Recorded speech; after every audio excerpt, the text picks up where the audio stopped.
Hey, it's Conrad Thompson, and you're listening to 83 Weeks with Eric Bischoff. Eric, what's going on, man? How are you? I'm doing so well, I feel guilty about it. That's how well I'm doing. Well, man, I'm glad to hear it. I'm so excited to sit down and talk with you today because we're doing something we haven't done in a while. It's a profile piece and on someone that we both hold in very high regard, Mr. Regal, whether you call him William or Steve. We all know Mr. Regal and what an incredible legacy he has left professional wrestling. And he's still making moves behind the scenes. We're going to talk about the good, the bad, and the ugly of all of your experiences with him today. And boy, it's got a great finish to the story and still more chapters being written. But there's also going to be some chapters written this weekend. So as you're listening to this, tomorrow is the big show in Saudi. And then on Sunday, an AEW pay-per-view in Vegas. Eric, this is a tale of two pay-per-views. I, for one, am not super pumped about either. I'm going to watch both, but it doesn't feel like, I don't know, I'm not as hyped about pay-per-view weekend as I normally am. What say you? Yeah, I kind of feel the same way you do. I don't know if it's kind of the after WrestleMania kind of lull and everybody's still coming down to a degree from so much that was going on really since the beginning of January all the way up until WrestleMania. I mean, if you just get the velocity of big things that were going on and the volume of them, it was just packed full. Not only with WrestleMania, but all the controversy in WWE and fan and stories. And oh my God. And I think perhaps everybody's kind of just settling in and getting ready for another season of sorts. I think the other part of it, at least for me with King of the Ring, is one that's never been a pay-per-view that's really intrigued me too much. I don't mean to diminish it if other people dig it. I'm just talking about my personal preference. It's never been a tentpole event, me personally. Now add another layer, which is I've seen consistently since Saudi started becoming a thing. The creative leading to it just doesn't seem to have the same pizzazz. It's just not quite as compelling. Still compelling, but it doesn't feel as focused. That's the best way to say it. As other premium live events do. And I suspect, based on my very, very limited time in WWE in 2019, when Saudi, any events in Saudi, was on the table and had to be built creatively, there was always this awkward juxtaposition with everything else that was going on storyline wise, meaning adjustments were made because the Saudis had, at least at that time, I was led to believe, I was never part of the conversations, but led to believe from people who were, Vince for one, and others, that the Saudis had a particular wish list as well. I'm not implying that it was contractual or anything like that, but it was, the Saudis had some input on who they would like to see. And sometimes concessions had to be made, at least for the event that I was a part of planning for a couple months. Really, it started about 8 weeks in advance of the event. There always seemed to be minor adjustments that had to be made to accommodate both the Saudi buyers, the network, call them whatever you want. They had their own ideas. WWE, of course, Vince McMahon had his own ideas. And then there were other issues as well. Now, this is 2019. Perhaps things have changed, perhaps not. I don't know. I'm not there. I don't ask questions. But there were certain people on the roster in 2019 who were very high profile, who were in the middle of really important stories, but opted out of Saudi for whatever reason. There were more than one or two. So now you've got Saudis, at least at that time, right, having their preferences You have to serve your domestic US and international audience by keeping your creative as intact as possible, yet accommodating the Saudi preferences. Now you've got to deal with, oh, okay, let's go through the list of the people willing to go and let's go through the people who aren't, and now try to satisfy both requisites. It's tricky. And I think perhaps that mitigation and accommodation of the various challenges, maybe that's what's making it feel like, cool, I can't wait. But if I miss it, it's not the end of the world. That's kind of how I feel. Now, obviously, I'm not going to miss it because you and I are going to do a post game. We're going to talk about it, the challenges that a Saudi event creates or presents that are different than other events around the world even. We'll talk about all that, but we're going to do the post game. And then, of course, we're going to do the same thing for AEW's Double or Nothing. Of course, we're talking about all of this happening at 83weeks.com. That's your home for all things Eric Bischoff. Doing some pretty exciting things over there. But this weekend, we're going to be doing live coverage after both shows. So it's going to be an afternoon affair on Saturday and then late night on Sunday. But hey, you've got Monday off. Hang out with us, and we'll be talking about King and Queen of the Ring and AEW's Double or Nothing. It all happens at 83weeks.com. The actual card this weekend at King of the Ring only has 5 matches announced. As we're recording this, it's Gunther versus the SmackDown winner. We've got a similar circumstance with the ladies for the Queen of the Ring. Of course, we've also got a women's title match with Becky Lynch and Liv Morgan. The IC strap is on the line with Sami Zayn, Chad Gable, and Bronson Reed in a 3-way. But then the main event, and this is the one I wanted to ask you about, Cody Rhodes versus Logan Paul. This is Cody's second premium live event defending the world title or the big belt, whatever you want to call it. And his first opponent was AJ Styles. It was over in France. What a spectacle it was. But going in, a lot of people were saying, hey, AJ has no shot. This is not compelling. He's not a threat for the title. Well, the match was a 5-star affair with one of the hottest, if not the hottest crowd in WWE history. This is going to be different. And I'm wondering if maybe we feel like the buzz isn't where it normally is on PLEs because of the daytime. I mean, just the time of the show, or is it because there was really only like a 2-week build for Logan Paul? And do you think that perhaps Logan Paul was one of those Saudi requests? I mean, he is a quote unquote more mainstream star. Perhaps that is a Saudi request. I say that because we've seen Logan Paul get another title shot against Roman Reigns, 18 months ago, also in Saudi. What do you make of that? Do you think it's possible that the Saudis are pushing for Logan? I hate to be as definitive as I'm going to sound, but I can't imagine that that's absolutely not the issue. Right. It just makes if you take your wrestling hat off, especially a wrestling fan hat, put on your business hat, there's probably a list of reasons why this makes so much sense. The Saudis, Logan, yeah, given everything that he's got going on, the mega entrepreneur that he has become, and the opportunity that exists in Saudi for him. So who wins? WWE wins.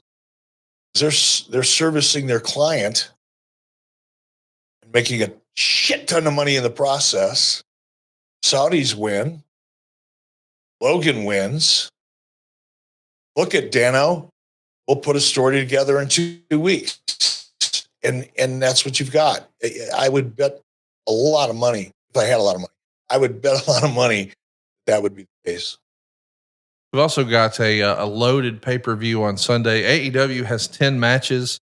You've got Will Ospreay and Roderick Strong. You've got Jon Moxley and Takeshita. You've got Trent Beretta and Orange Cassidy. You've got a lot of fun matches, including the Anarchy in the Arena match and the world title match. But I think the one that a lot of people are talking about is Mercedes Moné. This will be the first time we see her inside of an AEW ring wrestling an actual match. She'll be challenging the AEW Women's Champion, Willow Nightingale, the TBS championship that Willow has. She's been around for a while now. A lot of people think this is, you know, long overdue. People are itching to see Mercedes Moné actually wrestle and not just have skits and promos and things like that. But I got to tell you, I'm a little surprised the buzz isn't bigger. She was supposed to be this landmark signing for AEW, and I don't know that that has necessarily been reflected in ratings yet. I think we all know how capable she is in the ring, so I'm sure it's going to be a great match. But I did kind of think there might be more buzz around her finally wrestling in AEW. What do you make of all this with Mercedes Moné and AEW and it finally happening this weekend to maybe less anticipation than we expected? It's flat. Nobody cares. Her buzz is absolutely gone. It was self-inflicted. Poor booking, just poor decision making from day one until now. It's horrible. AEW, and I'm going to suggest that perhaps not there. Mercedes herself, sure, she had some influence over how she was going to be used, and whatever decisions were made collectively or independently of each other, they've just taken all the gas out of her tank. Her appearances have been borderline horrible, bad if you're in a good mood, and marginal if you're in a good mood. And when you kill all the anticipation by overexposing her in a way that she shouldn't have ever been used. Kill the character. Nobody cares. She'll go down on that long list of amazingly talented people, high degree of equity, the audience, connection to the audience, value with the audience.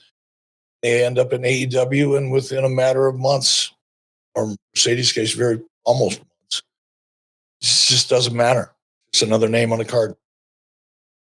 Well, I know that the match is going to be outstanding. I don't think I've ever seen a bad quote unquote Sasha Banks match. This will be the first time any of us see Mercedes Moné in an AEW ring, but I even enjoyed her stuff pretty well in New Japan. So I'm excited to see what she does best. Maybe not promos and skits, but actual bell to bell. And it seems like AEW always delivers on pay-per-view. I mean, they always have critically acclaimed great matches, but I wonder, I've even heard some people in the industry say there might be less interest in this pay-per-view than any AEW pay-per-view history. And when I heard somebody say that, I thought, wow, that's a hell of a statement.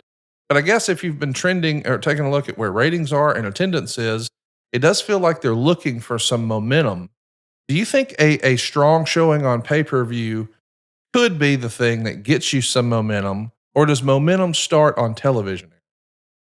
It has to start on television. Look, AEW has, let me break this down a little bit differently. You said, yes, AEW has critically acclaimed pay-per-view. Well, critically acclaimed means internet wrestling audience, right? Yeah. The loudest portion of the internet wrestling community tends to lean into the in-ring action, quality of the match, Dave Meltzer ideology, philosophy. That's what they talk about. That's what they like to compare. I'm not talking about the entire internet wrestling community. I'm talking about the percentage of the loudest voices you tend to hear, because that's a very debatable topic. It's an easy thing to talk about. So it attracts people to debate and whatever. Critically acclaimed means absolutely nothing in terms of trends. It's just interesting and it's fun to watch because some of the perspectives are really, really smart and insightful. Some of them are so bizarre that they make me laugh. And there's everything in between. What you don't hear people talking about is story. Now, last night, as this drops Friday morning, last night we did a Wise Choices. We talk all about, well, not all about story. We get into what is going to be a 3-part series where we break down story and what we're going to define story, because I think right now the biggest issue is there is no story, and whatever stories there are they're not very good. But people don't really know how to define a story. And I talked about last night on Wise Choices, I made a comparison between AEW and a microwave oven. As bizarre as that sounds, it's a really good example of what I mean. I'm not going to talk about it here. Check out Wise Choices, but we're going to talk about that. But I think the reasons that I talked about last night on Wise Choices begin this journey into what is or isn't story, is that people are now, AEW has successfully created a product that is designed to appeal almost exclusively to that segment of the audience that only prioritizes great in-ring action, which is why it's flat, which is why the ratings are down, which is why attendance is down, which is why the goodwill that AEW came to the dance with is all but gone, with the exception of a very small nucleus of that hardest of hardcore ring action. So, I mean, I think that's it. There's no other explanation out there. You can blame it on hockey, but a good pay-per-view, AEW's been doing that for 5 years. They have. Yeah. Hasn't helped them yet. Hasn't helped them grow their audience yet. Hasn't created a comeback opportunity to help rebuild momentum yet. And given how low the perception of AEW has become over the last couple months, 6 months really, I don't see them springing back simply by putting on a banger pay-per-view that's critically acclaimed. It won't matter. At the end of the day, it'll be fun for that audience, and I might even enjoy it. There's aspects of that presentation I do. But in terms of it, being a rebound opportunity, not a chance. It's interesting because we often talk about here on 83 Weeks, what was the moment, what was the tipping point, when WCW started to lose momentum? And there's all these, theories. Oh, it was Starrcade 97, or it was Starrcade 98, it was the finger poke of doom, or it was this moment or that moment. And I am curious, if there was a point in time where we can point to and we can say, boy, this is when the momentum shifted downward for AEW. But we know that momentum can go either way. And I, for one, am hoping that it's an awesome pay-per-view and they get some momentum and they have a really, really strong build to Wembley. And I know we've got other pay-per-views along the way, but it does feel like Wembley it's got to be the focus right now. Right, Eric? I mean, coming out of this next pay-per-view, I mean, that's like kind of like your WrestleMania. I hate to use it should be. If it's not, it should be, right, crying out loud. So we'll see what happens, but the good, the bad, and the ugly will be discussed over at 83weeks.com. You heard Eric reference last night as you're listening. We had a live Wise Choices. That's an Eric only show. You get to actually ask Eric questions. You can bust his balls right there live too. He can't go nowhere. Please do, by the way. Please do. I'm going to make you pay for the opportunity, but Mucker Feathers, bring your shit out. It's kind of fun. It's almost like Eric sitting in a dunking booth on YouTube, and it's free. Go watch. It's 83weeks.com. And of course, this weekend, we're home. I mean, think about that. On Thursday night, you got a live Wise Choices at 83weeks.com. On Friday morning, you got our conversation that you're listening to now about Mr. Regal. On Saturday, late afternoon, early evening, you got some WWE King and Queen of the Ring coverage. And on late Sunday night, we're talking about AEW Double or Nothing. 4 big days of incredible content, and it's totally free. It's 83weeks.com. Be sure to hit the subscribe button and turn on the notifications bell so you know every time that Eric is live. And if you don't mind, throw us a thumbs up, throw us a comment. We want to hear your feedback. What do you like? What don't you like? Hey, by the way, even if you throw us a thumbs down, we like that too. We want your feedback. The good, the bad, the ugly, do it. 83weeks.com. And speaking of doing it, we got to talk about something you and I have both been doing. And of course, I'm talking about Babbel. It's the best way to learn a language. It's immersion, where you're living where the language is spoken and using it every day. But if that's not in the cards for you this year, you can still learn a language the second best way. And that is with Babbel. 1 in 5 Americans have learn a new language on their bucket list. And if you're one of those folks, Man, you can finally check it off your list with Babbel. We're big believers in this. I've been trying to work on my Spanish. I know Eric's been having some fun with this too. Be a better version of you in 2024 with Babbel, the science-backed language learning app that actually works. You don't have to pay hundreds of dollars for private tutors or waste hours on apps that don't really help you speak the language. Babbel's quick 10-minute lessons are handcrafted by over 200 language experts to help you start speaking a new language in as little as 3 weeks. Babbel's designed by real people for real conversations. Babbel's tips and tools are approachable, accessible, rooted in real-life situations, and delivered with conversation-based teaching, so you're ready to practice what you've learned in the real world. And this is something that my wife and I have struggled with, because whenever we've done international travel, we would learn like single words. Bathroom. You know what I mean? Gasoline. We're learning those individual words. But how do we really communicate and have a conversation? Babbel is really, really on top of that for you. Plus, they've got speech recognition technology that's going to even help you improve your pronunciation and accent. And that's a big deal, especially when you sound like me and you have an accent, and now you're trying to mimic another part of the world's accent. Whew, I need all the help I can get, and Babbel is right there when I need it. There's been studies from Yale and Michigan State University and others that all prove that Babbel is just better.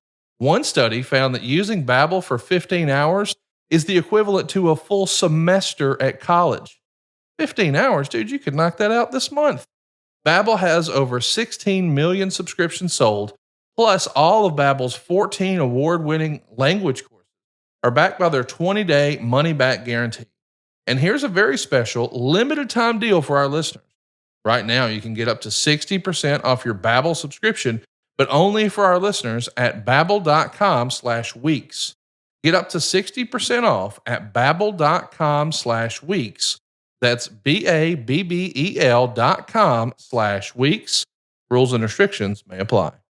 Hey, you know what I'm excited about? First of all, I love Babbel. Me too. I love learning about new cultures and their language, and there's nothing cooler than when you, and, in your case or mine, when you travel on business and you're able just to do some of the basic things like ordering, especially ordering in a restaurant, because the service changes.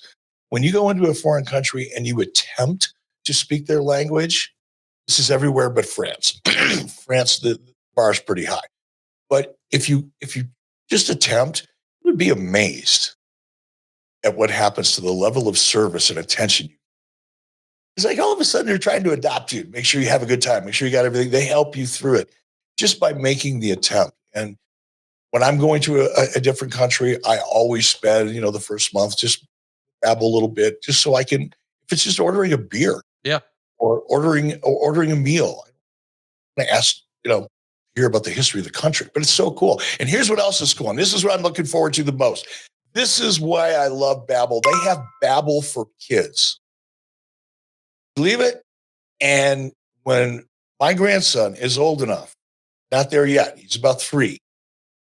He gets to be about 6 or 7 years old, we're going to be doing Babbel together. I love for it. Kids. Because I think when you teach a young, it's so much easier for a young child to learn a new language than it is for adults. Your brain is just wide open. It's ready to absorb. And it just comes so much more easily when you're young. The older you get, the more challenging it becomes. But I can't wait. So Babbel for kids, Babbel for you, Babbel for everybody. Do it right now. BABBEL.com/weeks. You'll get up to 60% off. We love Babbel. We think you will too. And they've been supporting our show here for quite a while. Let's support them. And you're going to be really surprised next time you're at that Mexican restaurant or that Chinese restaurant or that Japanese restaurant. You take the wife on vacation. You've got some international business. Maybe you've got kids in high school or college who are taking these classes, and just be nice to be able to communicate. It's going to be awesome. Check it out. BABBEL.com/weeks. Get up to 60% off right now at Babbel.com/weeks. So listen, Eric, we intended to talk about Mr. Regal a couple of weeks ago. And as luck would have it, we just called some audibles because we felt like we needed to. But back on May 10th, our man turned 56 years old. And of course, we probably all grew up watching him in WCW as Lord Steven Regal, but of course we know he really became an even bigger star as an on-screen character in the WWE, William Regal. Let's go back to the very beginning of y'all's relationship. When did you first meet Mr. Mm, probably had to be 92, 93, I think. It was during the Bill Watts, I think, brought him in. So it was during the Bill Watts era, which was a relatively short era. Yeah, I believe it was Bill Watts who brought him in, and that was the first time. I remember what I do remember, whatever that time period was. Jim Ross was really, really excited. Steve, really excited. Let's remind everybody, you said it. Bill Watts is the guy who brings Regal in. And I believe, as I've heard the story goes, this was a different era. It's not like there was social media and there was, an opportunity for fans and other people within the industry to start tagging influencers and power brokers. You couldn't just throw on YouTube and find somebody's highlight reel. Back then, business was done where, hey, we're sending out tapes, we're sending out headshots, we're sending out letters. And allegedly, Mr. Regal was encouraged by Rip Rogers. Hey, why don't you just write Bill Watts a letter? So he wrote Bill a letter, and Watts agreed to bring him into Atlanta. Is that kind of the way it used to go down? I mean, you had to have like a kit. Here's your headshot. Here's your letter. I mean, we've seen Cactus's letters that he's written to promoters over the years. That's kind of how the business was 30 something years ago, right? Oh, absolutely. I remember in WCW, specifically in the Booker's room, where we had group, it's called booking committee, come together, and there would always be 3, 4, 5 stacks, 2 or 3, foot and a half, 2 foot high, of people who sent in VHS tapes, 8x10s that week. Because the agents at the time, Terry Taylor predominantly, Mike Graham, Greg Gagne for a while, for others in and out, would sit, during their downtime, and they would just look at tapes, talk about these guys. Some of them they knew, had heard of, a lot of them they never did. But that was the point of entry back then. For any, certainly with WCW, we didn't have any working arrangements with independent promoters or anything like that, like WWE did with various promoters, Jim Cornette, I'm sure, and Smoky Mountain, OVW, and others. We didn't have any of that, really. Maybe some informal contacts, guys like Terry Taylor, because he was pretty well connected. But the primary way in was send a tape. Let's take a look. Well, we know that it works out, but Mr. Regal actually wrote of this experience. Quote, when I landed in Atlanta, the reality was a shock. There were no bright lights, no yellow taxis, no obvious glamour, no pavements either, which was weird. I was surprised there was no one from WCW at the airport to greet me. I would learn that as far as WCW, the organization, went, that wasn't unusual. I booked myself into the Ramada Hotel near the airport, which would become my home for quite a while. Yeah, I mean, I imagine that is probably a bit of a shock if you're, someone from across the pond watching WCW and the WWF, and you certainly have this perception. And then when you come over in 93, things are a little different. The reality of wrestling in 93, probably a whole heck of a lot different than it would have been a few years earlier or a few years later. I mean, we're kind of in a down period here in 93, no? Well, yes, but I think it's not so much the down period or any kind of financial limitations that would have made it impossible or not practical at the time to have a limo go over and pick Steve up, or even a town car or anything like that.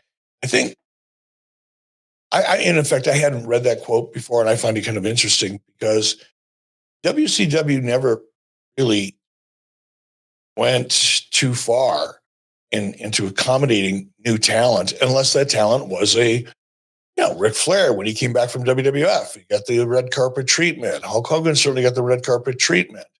Others would have, that we were engaging, the idea of possibly coming to work at WCW. But to be honest, as much as I like and respect the shit out of Steve Regal, he wasn't that star. He was coming in for an opportunity that he asked for. And I find it surprising that he would expect WCW to send a car. I mean, that would have been like me when after I had worked in AEW for a few years, and hosted a show on ESPN 5 days a week for a year or two, getting it up, sending my videotape into WCW, hoping to get a job.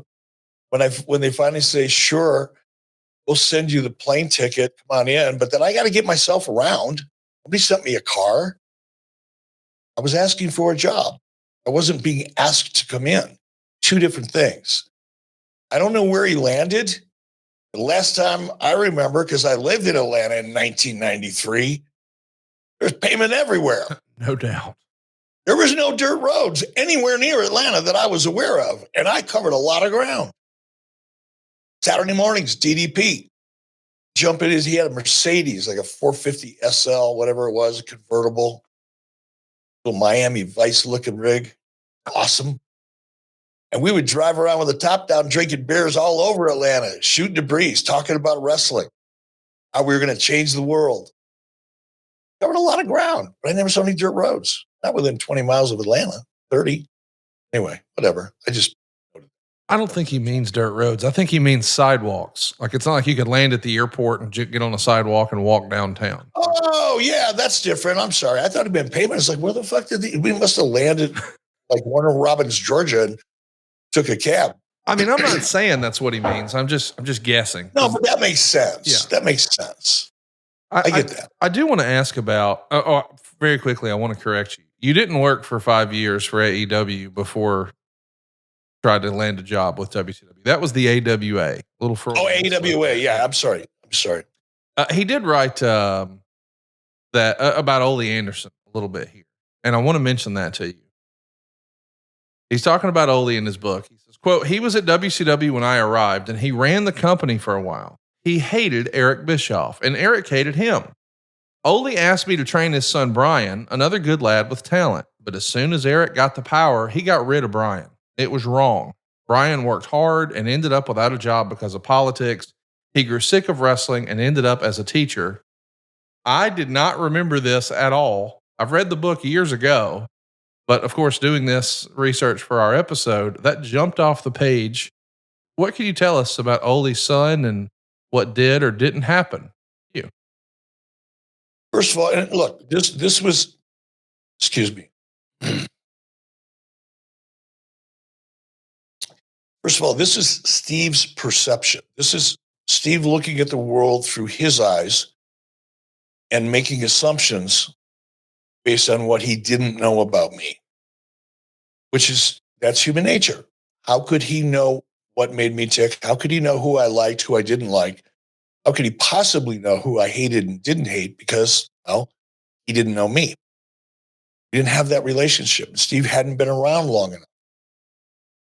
That's number one. Number two, I never hated Ole. I liked Ole. Before I got into management, I spent a lot of fun time, hanging with Ole, hearing stories, messing around. Remember wrestling with him in the production suite at the CNN Center while guys were trying to post-produce the show. I mean, I really liked Ole. Ole was incorrigible. Ole did not play well with others. Putting Ole in a corporate environment at CNN Center in downtown Atlanta that is filled with Turner corporate executives was like the dumbest idea anybody ever had. Ole made it hard on Ole. I had to move Ole down to the power plant. I could have fired Ole a dozen times for cause. And probably as an executive, I should have, and was probably guilty of not fulfilling my obligations in my role for not doing so for a lot of reasons. But because I liked Ole, I was trying to work around him. So I sent him down to the power plant. This all has to do with Steve's perception. So I sent him down to the power plant because I thought, well, there's no executives going to come down here and ask me what the fuck I'm doing, keeping this guy on the payroll. And Ole had the capacity to be a great teacher, especially when it came to psychology. Really, really good. So my hope was I'm going to get him out of corporate. I wanted to be in corporate because he was hooking up with Sharon Sadello, who was the VP of marketing. And well, that was convenient, wasn't it? But I put him down the power plant and he fucked that up. First thing he did is go, and was the very reason I moved him out. He punched a hole through the wall in one of the office in a hallway in CNN Center because somebody didn't like his booking idea. You can't have somebody like that around in a corporate environment. I wouldn't want him around in a non-corporate, but certainly in a corporate environment, somebody that's threatened to beat somebody's ass or do this or do that, always trying to intimidate. Because he didn't really know how to communicate. If he wasn't intimidating, he didn't know how to communicate.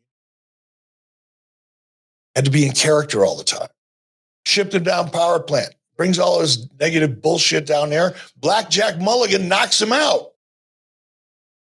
That's when I fired him. Because there was nowhere else to put him. He was a square peg that didn't even fit in a square hole. This wouldn't work. It wasn't because I hated Ole. It was because Ole hated everything about WCW, and I tried to keep him.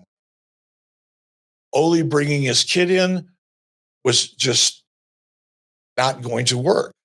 Nepotism. This was right off the Bill Watts disaster, for crying out. Now, there's no way that Steve could know this. Right. Because he just got there. Right. But the Bill Watts, Eric Watts, and it was really unfair to Eric Watts, too. Eric took a lot of heat that he's never. Eric had one foot in the grave and the other on muddy ground the day he showed up because of Bill Watts. It's a tough position to be in. And Ole wanted to do the same thing. We were still trying to repair a lot of this just bullshit that comes along with nepotism and booking because of Bill Watts. And now here's Ole trying to rinse and repeat the same mistake. But there's no way Steve could. Man, I really appreciate, and we have actually a shirt that's available now called Context is King. And I really appreciate you adding context because I don't think, even after all these podcasts you and I have done together, that you had ever communicated as effectively the real Ole story. So thanks for that. I hope a lot of people hear that. Let's talk about Bill Watts because Steve wrote about Bill Watts being fired. Here's what he had to say. As soon as Bill went, I thought I would be the next one straight out the door. As in any other business, so in wrestling, the new man in charge would bring in his own guys and get rid of the fellows associated with the old regime. I thought that would happen to me, and if I'm honest, I wasn't too upset at the prospect. Yes, I was earning $1,500 a week, but I had to pay for the hotel I was living in, and for the rental cars too. I had to pay 40% to my tax bill at the end of the year, had to send money home to pay my bills in England.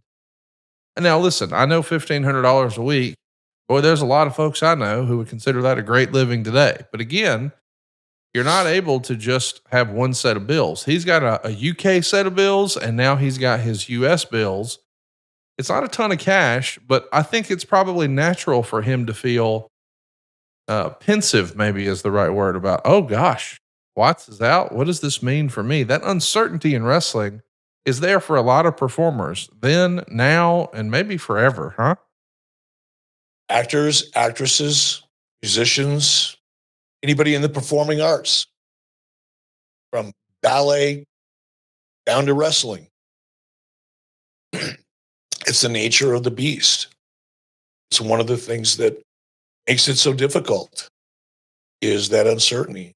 That's why I have so much respect for people who are not able to be successful for a period of time, but to make it an entire career out of it and come out the other end as a sane human being. I don't care who you are. You got my respect because it's incredibly tough, incredibly tough. And also keep in mind, again, I'm trying to look at this from Steve's point of view back in 1993. He came into a shitstorm. WCW was at its lowest point, probably until the very end, 2000. From a morale perspective, from a performance perspective, WCW was in a fucking toilet. They were just abysmal with no no hope even on the horizon. And from the office to the locker rooms and everything in between, it was everybody. Hell, at this point in time, when Steven came in, I was looking for a way out of WCW. Before I got the nod as executive producer, once Bill Watts got fired. Up until that point that Bill Watts got fired and I found out they were bringing in an executive producer, I was packing my shit. I was on my way to LA. I was selling shows already at that time. So my first show, the Fox Network, 1993. And I'm looking at Lori going, this place is fucking crazy, WCW. My contract was coming to an end. Everybody was so miserable, including me, who had just a year and a half before was just kissing the ground every time I walked into CNN Center. I was so grateful for that job. Within 18 months or so, I was ready to pack my shit. So that's when Steve came in. So the fact that he was, first of all, I can't imagine how he made it on 75 grand a year. Now you got to pay double taxes and you're living in a hotel, even a cheap hotel. It gets real expensive when you live in it. Buying your food out. I mean, it's almost, I don't know how he did it, to be honest. But on top of that, he stepped into WCW at one of the worst possible times. Not only that, when he first debuts on WCW television, he doesn't have this character. I mean, he's quote unquote just a wrestler. There's not a lot of emphasis on character. He's going to be thrown into the title tournament for the vacant television title. He'll get a win over the Barbarian in the first round and then lose to Johnny B. Bad in the quarterfinals. But as we fast forward to June 12th on an episode of WCW Saturday Night, which again, just to add this context, that's the A show. This is pre-Nitro. So this is the A show.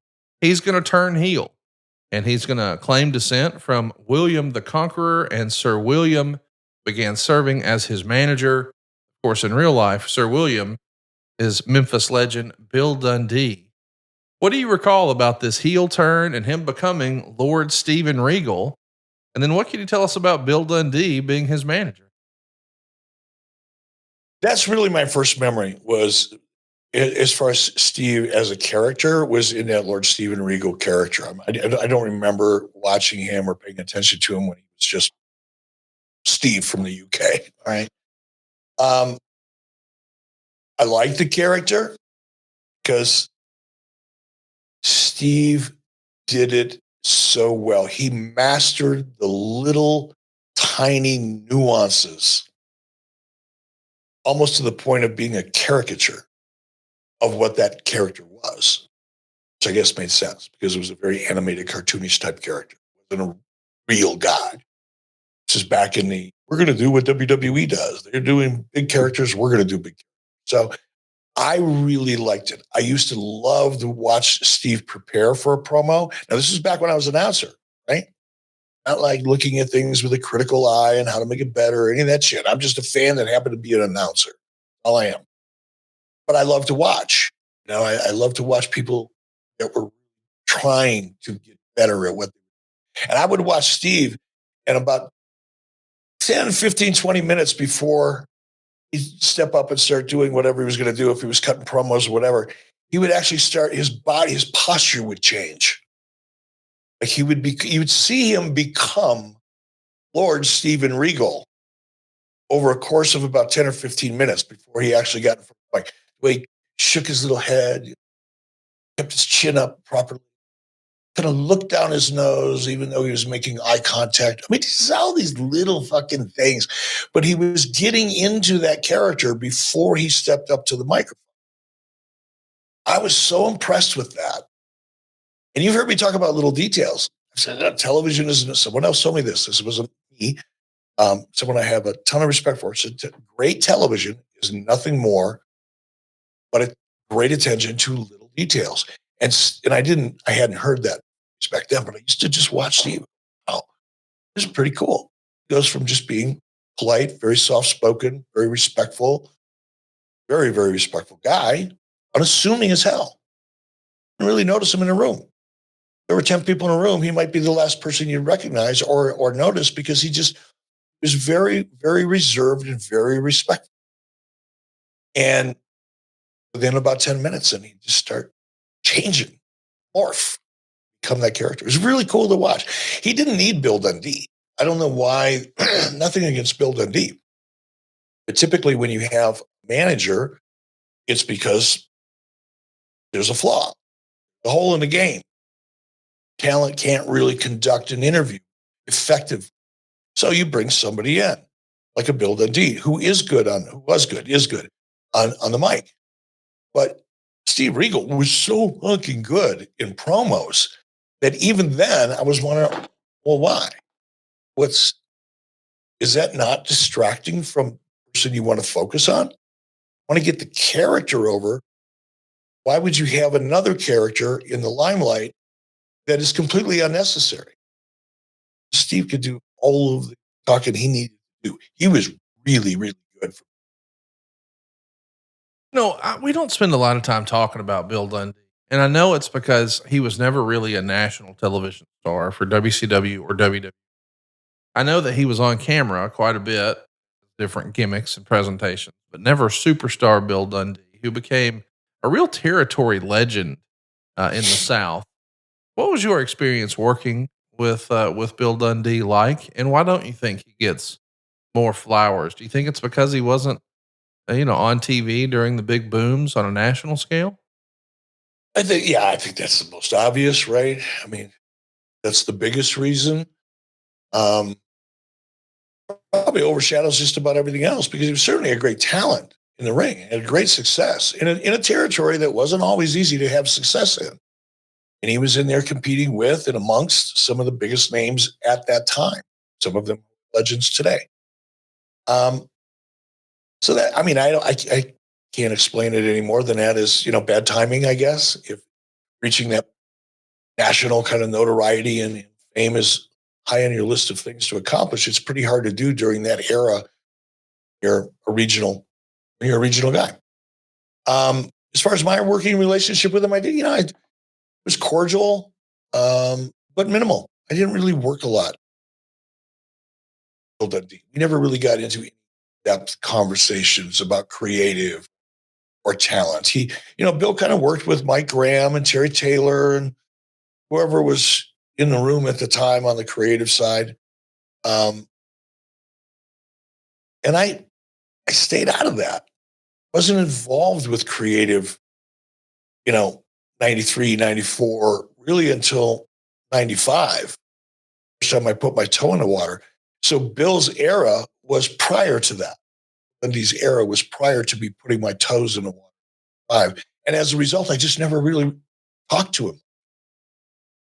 I always heard he was such a brilliant mind for wrestling, and I knew that he had developed a reputation, fairly or unfairly. I wasn't there. I was a kid. Who the hell knows? That he would hotshot territories. But if you had a territory that needed fans, next Monday night at the big arena show, he could figure out how to do that. And part of that, I'm sure, was how successful he had been doing that with the Jarretts and Mr. Lawler in Memphis week in, week out.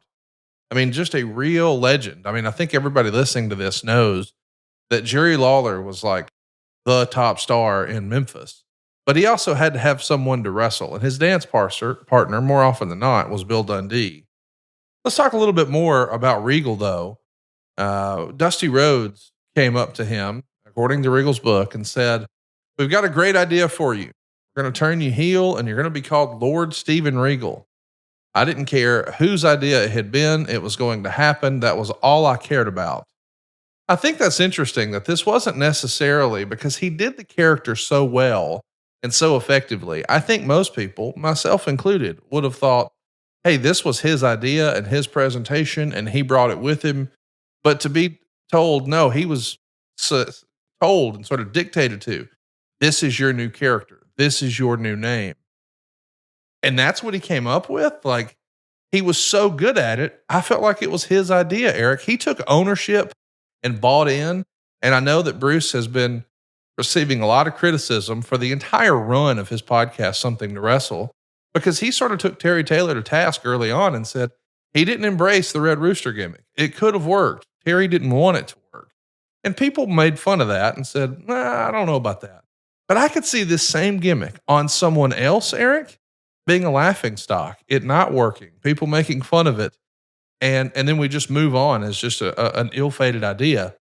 But when Regal had it, boy, it was a home run. Regal deserves all the credit for that. The real life Darren deserves all the credit for the success of this character. Don't you agree? Not only do I agree, but it's one of the reasons why my level of respect for Steve Regal, for Darren, played the character, is because that, what you just said, the way you just described how Steve Regal embraced that character despite the fact it wasn't his idea. He may not even have liked it. But that is the definition of who Darren is. It works. It has worked for him, obviously, because he's incredibly successful and more importantly, incredibly valuable to WWE, which we'll talk about later in the show, I'm sure. But it defines who he is as a human being and the way he approaches his business. If you ask him to do something, he doesn't analyze whether it's a good idea or a bad idea. He just approaches it in a way that provides him the best opportunity to be as good as he possibly can. He's been. That to me is the definition of a professional. That's a professional wrestler in my mind. And like I said, that work ethic that was taught to him early on. And this is one of the things that, you and I were in Dallas. It was a StarCast, I think, event. Yeah, Dallas a couple of years ago. We all shared a Airbnb.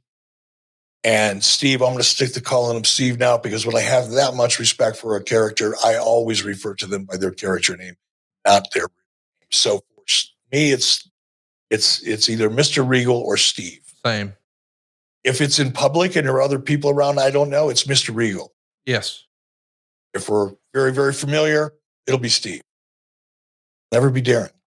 Just want to make that point so nobody's confused throughout the rest of the show. But I sat outside in that Airbnb because Steve spent a night or two there with us. And one morning, we both got up early, sitting out on the back deck, having coffee, and we just got into this long conversation. And I was really curious about where Steve came from. What was his life like in wrestling and personally before he got to WCW? Because that aspect of someone's career is probably one of the most interesting to me. It's like, how did this happen? How did you end up in this crazy business? Take me for a ride from the day one. It's almost always how I approach people that I know well. And we got into this long conversation.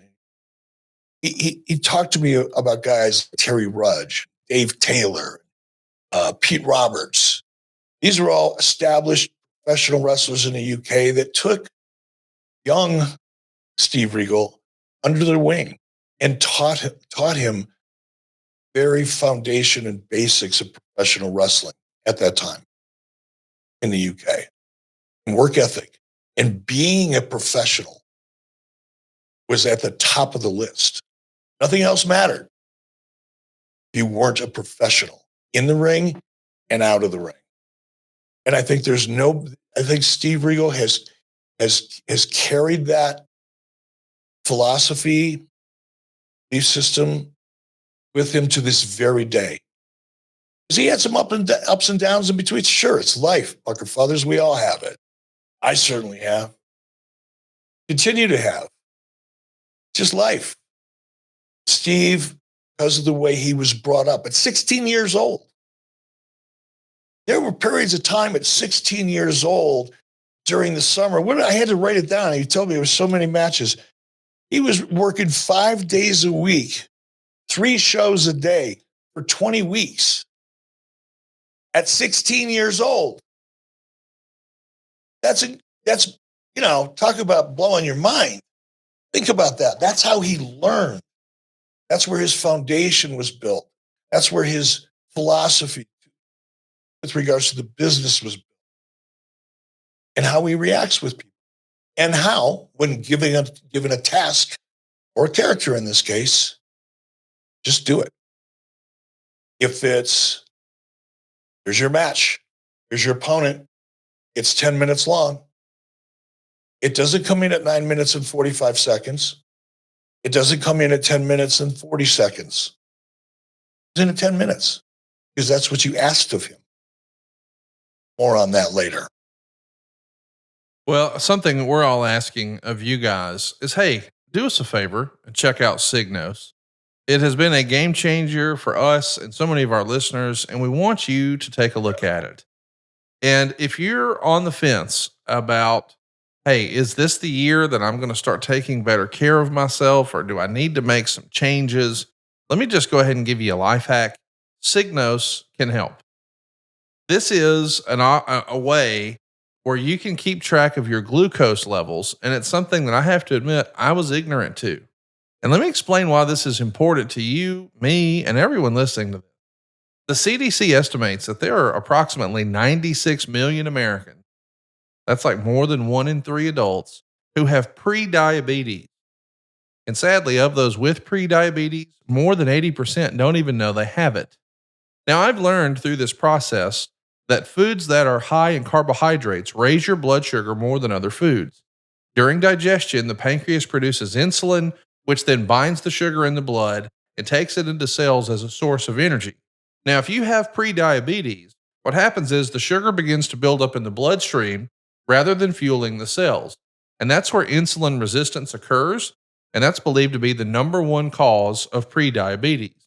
Now, a healthy weight allows insulin to work more efficiently and can help to keep those blood sugars within a normal range. A healthy diet and regular exercise are the best way to help bring your blood sugar levels back to a healthy range. And Signos can help you short circuit this cycle by using data directly from your body to design a weight loss plan that's unique to your lifestyle. What they do, and I think Signos is the only company that uses this, is they have a continuous glucose monitor, or we're going to call it a CGM, and they pair it with an AI-driven app to deliver you real-time glucose monitoring for optimal health and weight management.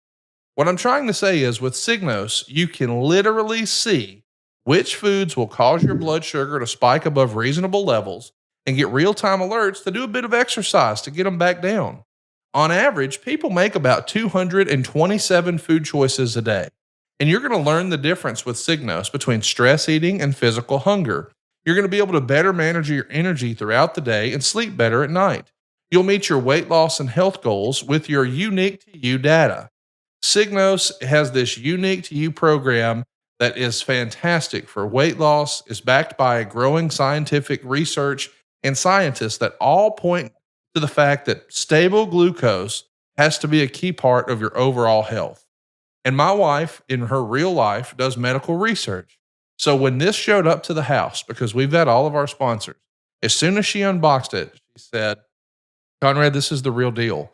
This is what we use. And she's got some ladies at the office turned on to it. Everyone we've recommended Signos to has said it changed their life. Just their day-to-day stuff. Like, hey, does that glass of wine at dinner really matter? Eric has actually talked about putting a pat of butter in his coffee as a way to not use sugar and things like that. Well, guess what? He can see what that looks like real time. Signos is the real deal, and they've removed the guesswork of weight loss and provided us with the tools and knowledge we need to develop healthier habits. It's going to combine your glucose data from your CGM or your continuous glucose monitor with that AI-driven app and give you real-time glucose insights for optimal health and weight management. And right now, we've got a fantastic offer from Signos exclusively for our listeners. Go to Signos.com. That's Signos.com, and you'll get up to 20% off select plans when you use our code 83weeks today. That's Signos.com. That's Signos.com. Use our code 83weeks, and you'll get up to 20% off select plans today. Eric, Signos has been with us for a while now, and I continue to get DMs from people who say, hey, man, this has got my life back on track. Thank you so much. It really is a life hack, Eric. No, I mean, we could do a whole show on this. I promise I won't. So don't fast forward through this because this is good shit. Did you know, this is anecdotal, but it matters. Did you know that everybody knows if you have a soft drink, can of soda, pop, you live in Michigan, and all the sugar in it, you know that if you drink it, well, what's going to happen? You're going to get your blood sugar is going to spike, your insulin's going to go off the wall. We all know that. So people who are paying attention or who are hoping to improve that for their health and nutrition go, okay, I'm not going to drink that sugary beverage, whatever it is. I'm going to drink a no sugar soft drink. And then therefore I won't spike my blood sugar or my insulin levels, right? Wrong. When you put that sugar substitute soft drink on in your mouth, you take that first swig, it hits your tongue. What do you think your brain does? It senses sugar, sweetness. Oh, sugar's coming. Flood the body with insulin. So you get an insulin spike, even though you think you're not consuming sugar, because, well, this is fructose. Wrong. It spikes your insulin the same way, much the same. Same is true with a lot of foods that says no sugar added. But if you really pay attention and you look at the ingredients on the back, and sometimes you need a magnifying glass, especially for smaller things like protein bars and things like that are packaged to be healthy. You look at the ingredients and then you go home and you get out your Google machine and you start looking at some of these ingredients. They're just another name for sugar. And who has the time to sit down and do research on everything that you put in your mouth? 60% or 70% of everything you buy in a grocery store is filled with sugar. It may not have it listed as sugar. It'll be called 25 or 30 different other names, but it's sugar. And when you're wearing a blood glucose monitor, you can see real time, real cause and effect. What am I eating? How's it affecting? Ooh, I thought this was healthy. Evidently, it's not. Scratch that off the list. So in maintaining proper, healthy levels of insulin, blood sugar, it's not just your body, it's your brain. Your brain is fueled by your gut. That's where it gets its shit. And if your gut isn't healthy, if your insulin levels are all over the place, as a result, your metabolism's upside down, guess what? You're not functioning optimally. And I am living proof. I have done this. I do this every day. I'm passionate about it. I'm not an expert by any stretch. I'm learning something new 4 times a day because I love it. I love the information.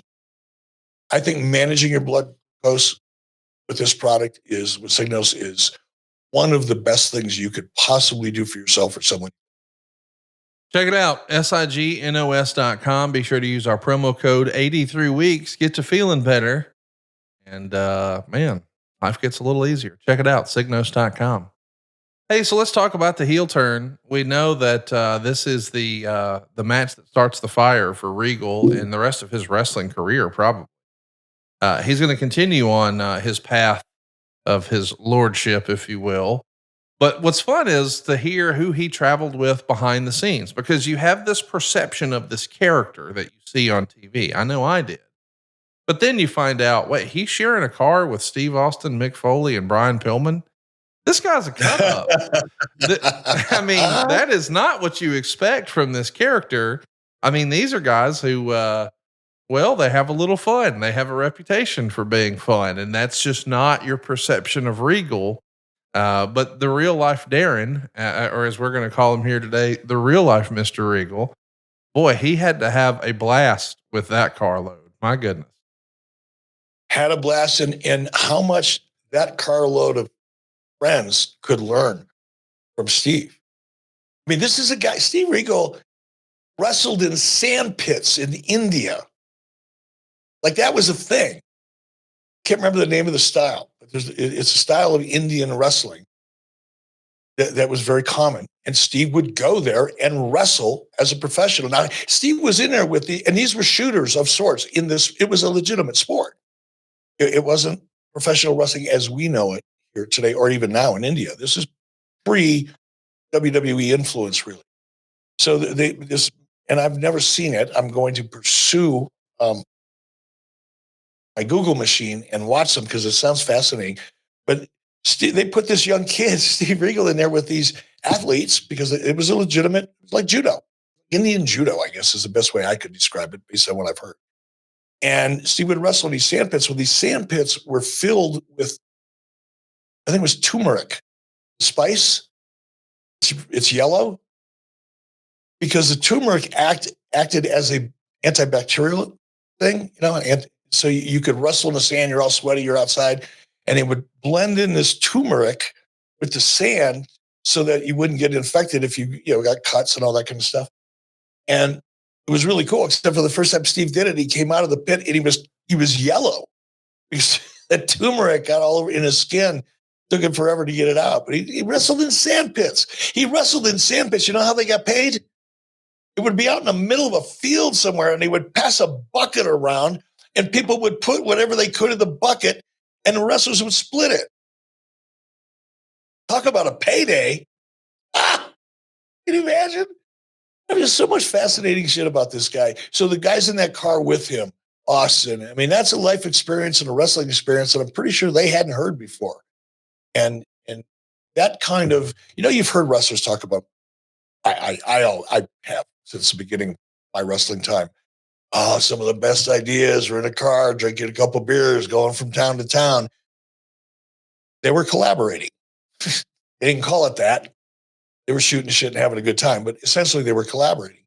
And I think when you have a car full of guys like we just saw there a few moments ago, they all learn a little bit from each other while they're having fun. And I'm sure Steve, looking at this photo, if you're watching along with us on YouTube or on ad-free shows, probably got the urge to wrestle in the sand. I don't know if anybody else did, but I bet Steve did. Check out the photo over at 83weeks.com. From left to right, you'll see Ricky the Dragon Steamboat, Kevin Sullivan, Arn Anderson, Steve Austin, and Steve Regal, all enjoying some beach time. I want to give a special shout out to our friend Kevin Sullivan, who's had some challenges recently, and I don't know what we should or shouldn't share, but hey, if you believe in that sort of thing, let's throw one up for Kevin Sullivan. We're hoping that he has a very speedy recovery and he's back good as new sooner rather than later. Let's talk about Regal. He's going to get a big win against Marcus Alexander Bagwell. And I know what you're thinking. Wait, that's a big win? Yeah, it's a Clash of the Champions. So it's going to be a bigger than normal audience. It happens on June 16th. And at the next Clash of the Champions, Regal is actually going to be substituting for the now injured Brian Pillman. So can I throw something in here, Conrad? Yeah. I don't mean to throw you off. Yeah. But just to add to what you just said, the reason Bagwell and Regal was a big deal, way bigger than anybody could possibly know or think, wasn't in the office at the time. Dusty loved Bagwell. Yes. Dusty wanted to build Bagwell. So for Dusty to book that really suggests what Dusty saw in Regal. Because up until this point, Dusty was very protective of Bagwell because he really believed in him. And now at the next Clash, he's going to be teaming with Austin to defend the World Tag Team titles.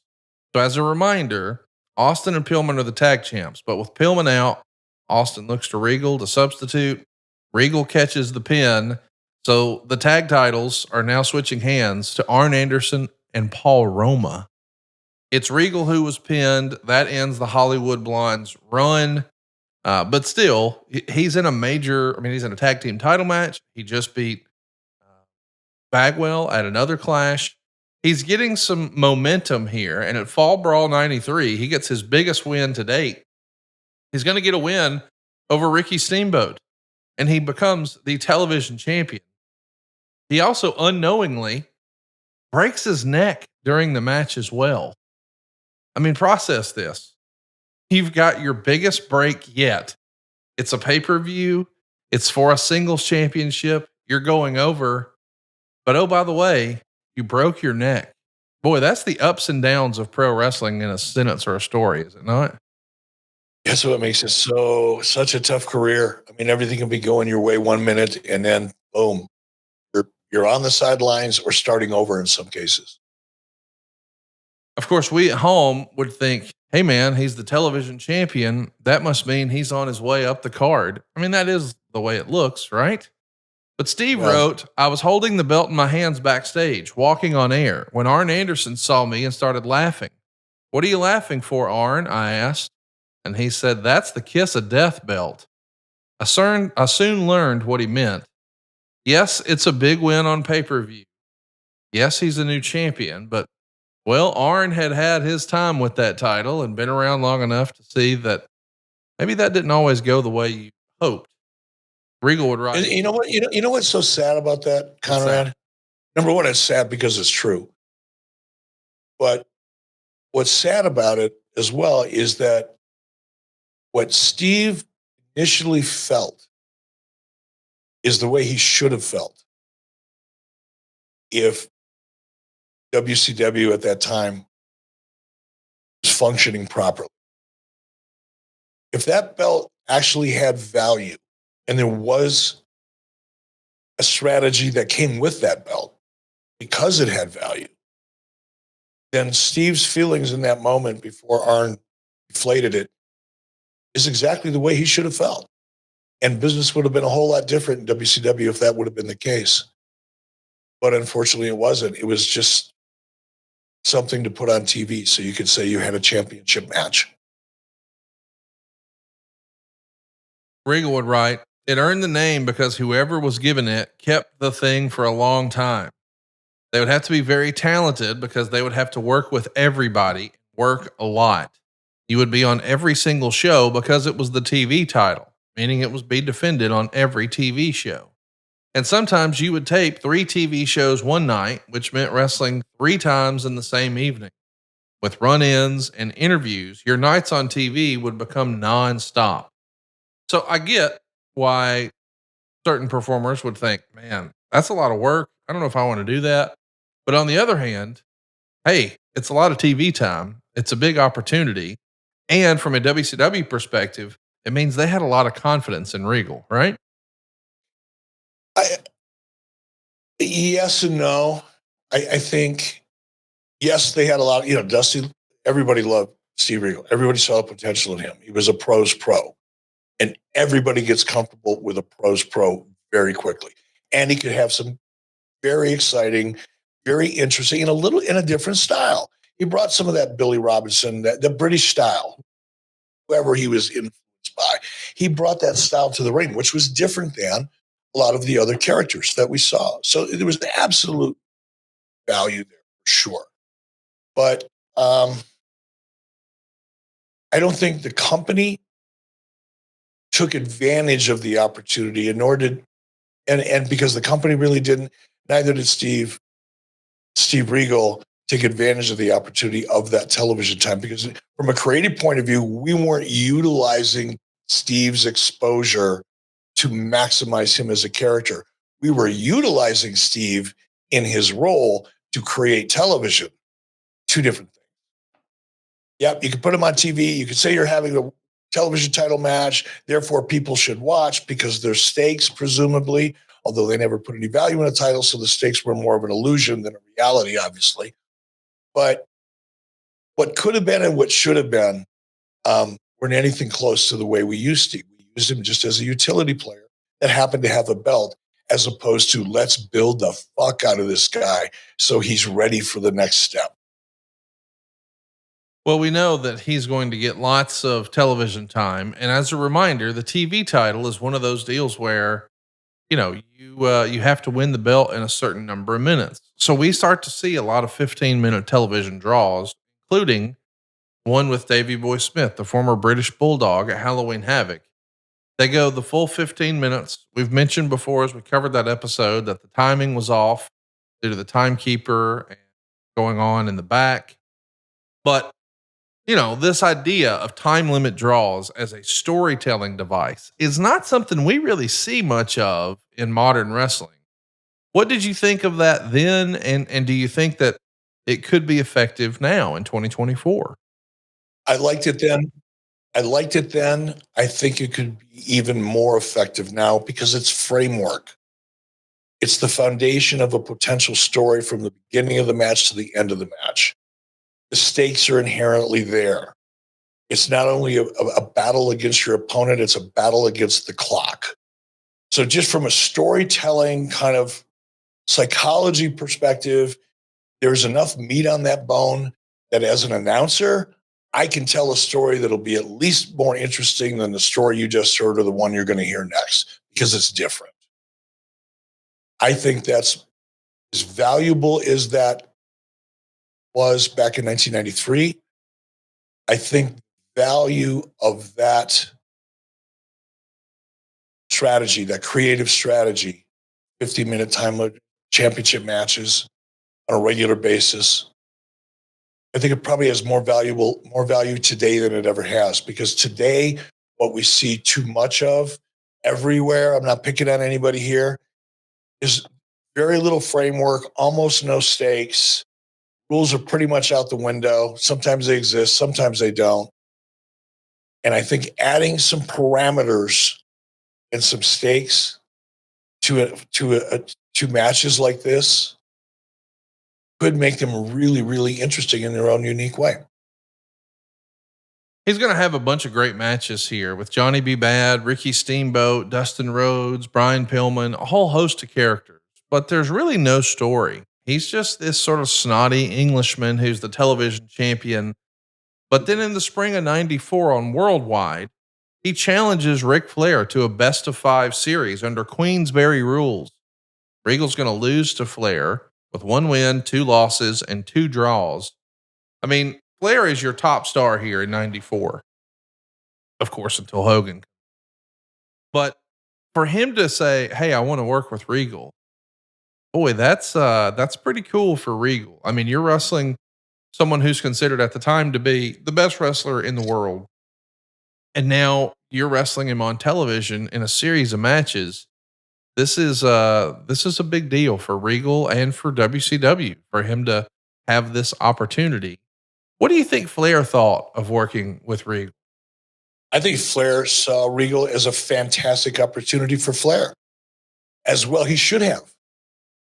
You know, Ric Flair, from as long as I can remember, since I've known Rick, the one thing that his peers, people in the locker room would say who worked with him, is that he can make a broomstick look like a superstar. And I think what Rick saw in Steve Regal was the opportunity to work with somebody who, in his own way, with his style, the British style, Rick knew that Steve was someone that could make Ric Flair look good too. Steve was that good. It's different. Steve could wrestle himself. He could put himself into chokeholds, for crying out loud. You just had to hang on. Just don't hold on too tight. He'll take you where he could put on a match and make it look like he was getting his ass kicked, but he'd be kicking his own ass. Rick was smart enough to know that and knew that. And for the fans, that's a match that's going to work on television. That's a match that's going to be able to. Ric Flair knew he could tell a story in the ring with Steve Regal, as opposed to having a chain wrestling match. Somebody that knew a little bit of amateur wrestling.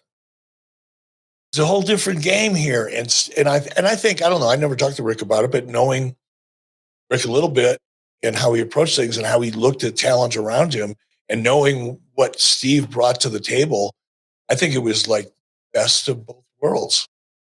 Very cool. Very cool indeed. I really enjoyed those matches. And I know that when Flair was on his sort of farewell tour for the WWE, he handpicked Regal to wrestle in Japan and was excited that his last match in Japan was with someone of Regal's caliber. I know Flair saying that to Regal meant a lot to Regal as well. And it's funny because, man, they're throwing the whole kitchen sink at Regal here in WCW. He's going to start a feud with Larry Zbyszko, who'd been retired for a bit at this point and had been doing commentary. Was Larry pushing to get back in the ring? Why was Mr. Regal the right guy? If you put Larry behind an announcer's desk today and you said, Larry, you're going to be our color commentator on this show, whatever show it is. Larry would be, oh, cool, because Larry's about as chill could get. I mean, he's really chill. And at first, Larry would be like, cool, man, that's great. This will be fun. And he'd do a great job because Larry's still one of the best, really. But after about 3 weeks of calling other people's matches, he'd be in the gym. He'd be telling you how much he's benching. Hey, just want to let you know, got the bench up to two and a quarter, 12 reps, feeling good. And after a couple more weeks, he'd be doing cardio and he'd be in the ring bouncing around. And then every time you'd run into him after that, it'd be, hey, I got an idea. Let me run something by you. And he would be subtly working himself back in. Because Larry loved business. He loved the art of it. He loved, I've talked about it so many times here before, that rush that you get when you're out there in front of 3,000, 5,000, 20,000, 50,000. Doesn't matter. It's live and you're within feet of the audience, really. That rush that you get, you cannot get anywhere else. And Larry loved that rush. Larry loved it. So, yeah, he was always trying to get himself back in. Hell, that's what he got me into the ring. Larry's idea. That wasn't my idea. Larry just wanted to get in there. Awesome. Well, Larry and Regal are going to trade the TV title back and forth over a couple of months. And Regal wrote this in his book. We had a match on Memorial Day weekend for the TV championship. He beat me, and it got the highest TV rating that ever had up until then for that particular weekend. I believe the Nielsen rating was a 3.2. That's how they measure these things. And the bosses were ecstatic. They thought it was incredible. We had a follow-up at the next big show, a Clash of the Champions in Charleston, South Carolina, when I won the title back. It's funny that, he's talking about Memorial Day weekend, and here we are on Memorial Day weekend talking about that. Was that always a difficult time to draw? I mean, because fans are, real life people they're on the beach, they're at the lake, they're in the backyard, like they're doing stuff. They're not sitting home watching wrestling, but clearly they were interested to see what Larry and Mr. Regal were up to. Yeah, a little bit of a sidebar on that topic. We're coming off of, we got done with football in February, right? Super Bowl. Yep. As far as weekly NFL, it ends sometime in January, whatever it is, doesn't matter. But football's over in February, and then boom, you're right. You've already started NBA. It's already been in play, but now you're getting closer and closer very, very quickly into the playoffs. So television competition becomes, you get a little bit of a break after the NFL season, and then boom, you're right back into hockey and NBA. That's always been the case, by the way. It's not like something. And springtime, you finally get through the NBA and all of the challenges that presents from just television viewership, and to a much, much lesser extent, the NHL. But you finally get through that, and now you're into Memorial Day weekend. All of a sudden, you're at the peak of daylight. It's light till 10 o'clock at night. It's warm outside. So the vast majority of the country is not coming home from work, slamming down a dinner and sitting in front of television. They may be going out. They may be going to play softball. They may be going to do all kinds of things. People that have been cooped up, and I'm talking about a large chunk of the United States in major television markets like New York and Chicago, for example. Winters are tough on those people. When it comes Memorial Day weekend, you are looking for an excuse to do shit outside. You go outside and rake your freaking lawn just to get outside at that point. So in Nielsen ratings, it's called the HUT level, which stands for households using television. So immediately after all that head-to-head competition for television coming out of the spring, going into the summer, now you're into one of the lowest parts of the year in terms of HUT levels or people using television, households using television. So anytime you're introducing a new story, Tony, a new angle, a new character, if you're smart and you've paid attention a little bit, you know that the worst possible time to do it is in the spring or early summer, because that's when the HUT levels are at generally their lowest levels. So why are you putting your best product out there during a point in time when you know no one's, at least not to the same extent, watching television like they were just a few months ago? They will be again starting in August, September. Kids are back in school. Summer's past us. Vacations are over. Softball leagues are done. Well, some. All of that extracurricular activity that takes place, because now it's finally summertime. We've gotten through all that, and now we're back into settling in for our television routine. So Steve's right here. And popping a big rating on Memorial Day is freaking, or it was then. I don't know what it's like now. I'm not paying close enough attention now, but it was significant. I'm sure he was right. Everybody was ecstatic, and he should have been. In a 3.2 on WCW Saturday night in 19, because that's when they were using ratings. Now we talk about households exclusively, but that rating would have represented a 3.2 would have represented about 5 to 6 million viewers. Kind of a big deal even then. No doubt about it. And it's another big deal that he gets a match against Antonio Inoki. Steve would write, I made my first trip to Japan that year. It was a marvelous opening in itself, but had come about because of an even greater opportunity. A chance to wrestle Antonio Inoki.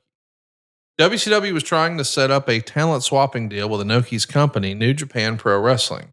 As I remember it, part of the deal was that Inoki wanted to come to America and beat one of WCW stars, and he chose me. Man, this is a cool deal. I mean, when you find out that, a real legend, and I know that a lot of fans here in America aren't familiar with his work, but you're talking about, this is a guy who shared a ring with Muhammad Ali. This is a guy who helped create and found New Japan Pro Wrestling. A bona fide wrestling legend. And now he's coming to America and he's working Regal. Man, this is a huge vote of confidence. This had to be a great honor for Mr. Regal, I'm sure. It was, because of the mutual respect, because of the respect that Steve had for Inoki. It was, well, I know this in talking to Steve, that was an incredibly big moment in his career. It was a milestone for Steve, sure. He's going to get sent to Japan to build for this match. So he's going to defeat a lot of challengers from New Japan. And this is something that we used to hear about, guys from Japan coming here or guys from Mexico. And they call it going on excursion. And we don't see that as often now as we used to back then. But this match happens at the Clash of the Champions. Regal versus Inoki. Silva just had a graphic up there at 83weeks.com. And Regal's going to write that he kneed Inoki too hard in the ribs, but Inoki loved the match. Of course, Inoki eventually wins. And it's written here, shortly afterwards, WCW signed a contract with New Japan for a huge amount of money to swap talent. I knew our match had played a part in that happening. This is a big deal. And as you said, a real milestone and a real highlight for Regal and his career. Could there have been a better opponent for Inoki? I don't know that even existed. No, and what really made this particular match so critical to the foundation of this new relationship that we were building with New Japan Pro Wrestling. Keep in mind that Bill Watts had burned that relationship to the ground. He screwed New Japan out of about $750,000. From what I was told, I wasn't part of the process. Obviously, I wasn't even in management at the time. But in my conversations with people who I definitely trust from New Japan. Now, one more thing about context here. New Japan Pro Wrestling during this particular time that we're talking about, the 90s, is nothing like the New Japan today. No disrespect to New Japan today. But they were two completely different companies. And New Japan was at its peak. They were putting 60, 70,000, whatever it was, people in the Tokyo Dome every year for the big New Year's Eve show. They had a lot of other shows throughout Japan and were doing massive gates. New Japan today is in that 3,000 to 4,000 kind of attendance average category. Inoki was like Elvis in Japan. He was not only regarded, and again, because the Japanese culture looked at professional wrestling so much differently than Americans did. They had Inoki on a pedestal, and he was so in the Japanese diet, not what you eat, but the political arm. Japanese diet is equivalent to the Senate, I believe, in the United States. So not only did you have this larger than life professional wrestling character that in Japan is given as much respect and reverence as any other professional athlete, but you've got a guy who is a very prominent politician. Now, because Watts had burned that relationship to the ground, New Japan's perspective screwed him out of $750,000 in the process. There was so much disdain and resentment towards WCW. My mission was to try to rebuild that relationship. The hardest part of it wasn't the money part. The hardest part of it was rebuilding trust. Within a culture, the Japanese culture, where trust and respect is primary, starting with respect, working your way towards trust once you've established respect. And Watts had blown that up. So my attempt to rebuild that was to give Inoki, in this case, give you your choice. Who do you want to work with? Within reason. Hogan was off the table. A couple other guys were busy. But Inoki chose Regal for a reason, because Inoki recognized the unique talents and skills and style that Regal had that nobody in WCW had. So when Regal says in his comment, I believed I was important in helping to establish that relationship, should have said reestablish, but again, he didn't know. He wasn't aware of history. That's an understatement. That's an understatement, because Steve, he didn't know it at the time, but going in there and giving the performance that he gave, because it's what Inoki was looking for. It was the style of a match Inoki wanted. Inoki didn't want to come here and wrestle an American style match. That wasn't his strong suit necessarily. But he knew he could come here and have a phenomenal match that was his Inoki style, with probably the only person in the company that was capable of doing it. If you go back and watch that match, watch the finish. Mr. Regal was on Sean Waltman's podcast years ago, and he said that was the finish. And I knew he wanted me to tap, but I wasn't going to tap. I knew it would just be better if I didn't. I'd been put out before. We know nowadays that's not a smart thing to do, but I didn't at the time, and I knew it would be over really quick, and it was. He put it on, and I didn't tap, and I was out before I knew it. He's talking about tapping out to a sleeper, a rear naked choke, as we would call it in the UFC. He didn't just do the honors for Inoki. He got choked out like it was a legitimate MMA match. That's a pretty special finish. Go out of your way to see it. Regal and Inoki at the Clash of the Champions. We know Regal eventually loses the TV title to Johnny B. Bad at Fall Brawl. And from there, on the November 26th edition of Saturday Night, he starts scouting a young wrestler who he thinks has promise. The new Jean-Paul Levesque.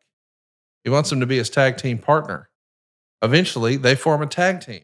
Steve wrote this. I met Paul Levesque when he first came into WCW, and I liked him from the start.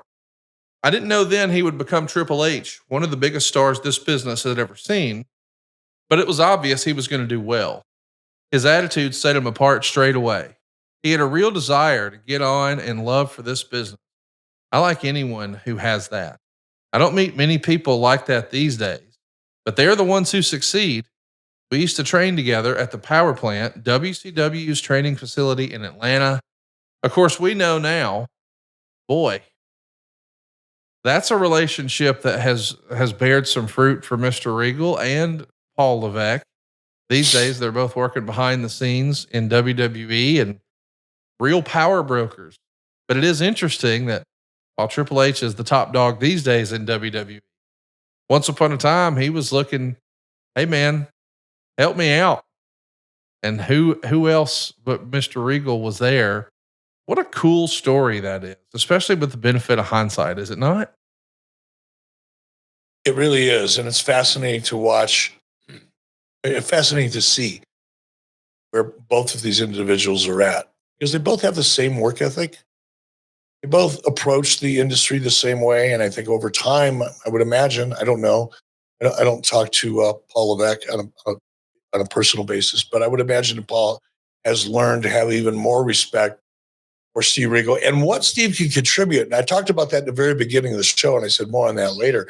But if you look at where Steve is at now, I wouldn't necessarily call him a power broker. I would disagree. I think, or maybe just phrase it differently. What Steve does now is work with, amongst other things, I'm sure a lot of other things, but what I understand, he's working with young, emerging talent in NXT, teaching them psychology, teaching them how to make the most of every single make. You're artistically efficient when you approach a match the way Steve Regal would want you to approach a match. You make every little detail important. That's what Terry Rudge taught him. That's what Dave Taylor taught him. That's what Pete Roberts taught him. An Indian wrestler by the name of Delabar Singh. Delabar Singh, Indian, British, born in the UK. His family was one of the first Indian families to migrate to the UK after World War II. Delabar Singh was a very popular professional wrestler at the time who worked with young Steven Regal. All of this influence, everything he learned in Germany, touring Germany in his late teens, early 20s, all of that experience has taught Steve Regal to pay attention to little details, make everything count. And I have it on very good authority that some of the top talent today in WWE, they come through the curtain. One of the first people they're looking for is Steve Regal to get his input on whether they sufficiently paid attention to the little details. So it's not just the NXT talent that Steve probably works with primarily. It's with the seasoned talent. Some of them at the highest levels are still looking for input. Steve Regal, because Steve Regal is paying attention to the little details and teaching the talent how to do the same. So when you see a pinfall in WWE, analyze it. Believable? Look real? Look like it could actually be a pinfall attempt? Or does it just look like one link in a chain of links all strung together called a wrestling match? That's what Steve Regal does. And that's what I think very few people in the industry have the instinct, the training that's just part of their DNA to really do a good job teaching that. Some people will listen. The ones that who succeed will. Some people will just let it go in one ear and out the other, but that separates superstars from talent. What happens next is pretty interesting because very quickly, I shouldn't say almost immediately, very quickly after they're put together as a tag team, Paul's contract is coming due. And Regal would write, he'd come in for a pretty low offer in a 1-year deal. Now it was up and they didn't want to offer him much of a raise. The World Wrestling Federation had been in contact with Paul, and I believe they were interested in bringing us in as a tag team. But I had a guaranteed contract with WCW, something the WWF didn't offer at the time. It meant nice security for me. I would not have to worry about providing for my family. Schedule wasn't too demanding, and it meant I could go to Japan too. So we know that ultimately Paul's going to go to the WWF, and he's going to become Hunter Hearst Helmsley. Eventually that will evolve into Triple H, and the rest is history. But it's interesting to think that in 1995, there was at least an opportunity for Regal to go to the WWF. And I can't help but wonder if they would have brought them in as a tag team, how would that have changed the trajectory of Regal's career or Triple H's? It's one of those what if things, right? Yeah, it is. It's kind of like the butterfly effect. Yeah. Yes. Yeah, who knows? Who knows? Well, what we do know is that Lord Steven Regal is going to recruit Bobby Eaton to become his tag team partner. And the result is some hilarious television work. They're going to form a tag team known as the Blue Bloods. But let's remember now, you've got Huntsville, Alabama's finest, Bobby Eaton, who respectfully most people would probably consider, like myself, an Alabama redneck. You just don't associate someone with an accent like mine or Bobby's being a tag team partner and presenting himself as a blue blood for Regal, but it adds some well needed comedy and gets you to see, really for the first time, the range that Regal has as a performer. Yes, he can be this snobby guy and a villain and a heel, but he can also, boy, he can make you laugh. And this is really the first time we got to see that. And we would see this a lot later in the WWF as William Regal. But I think the first time we got to see some of those parts of his personality was here in WCW with Bobby Eaton. What'd you think of this?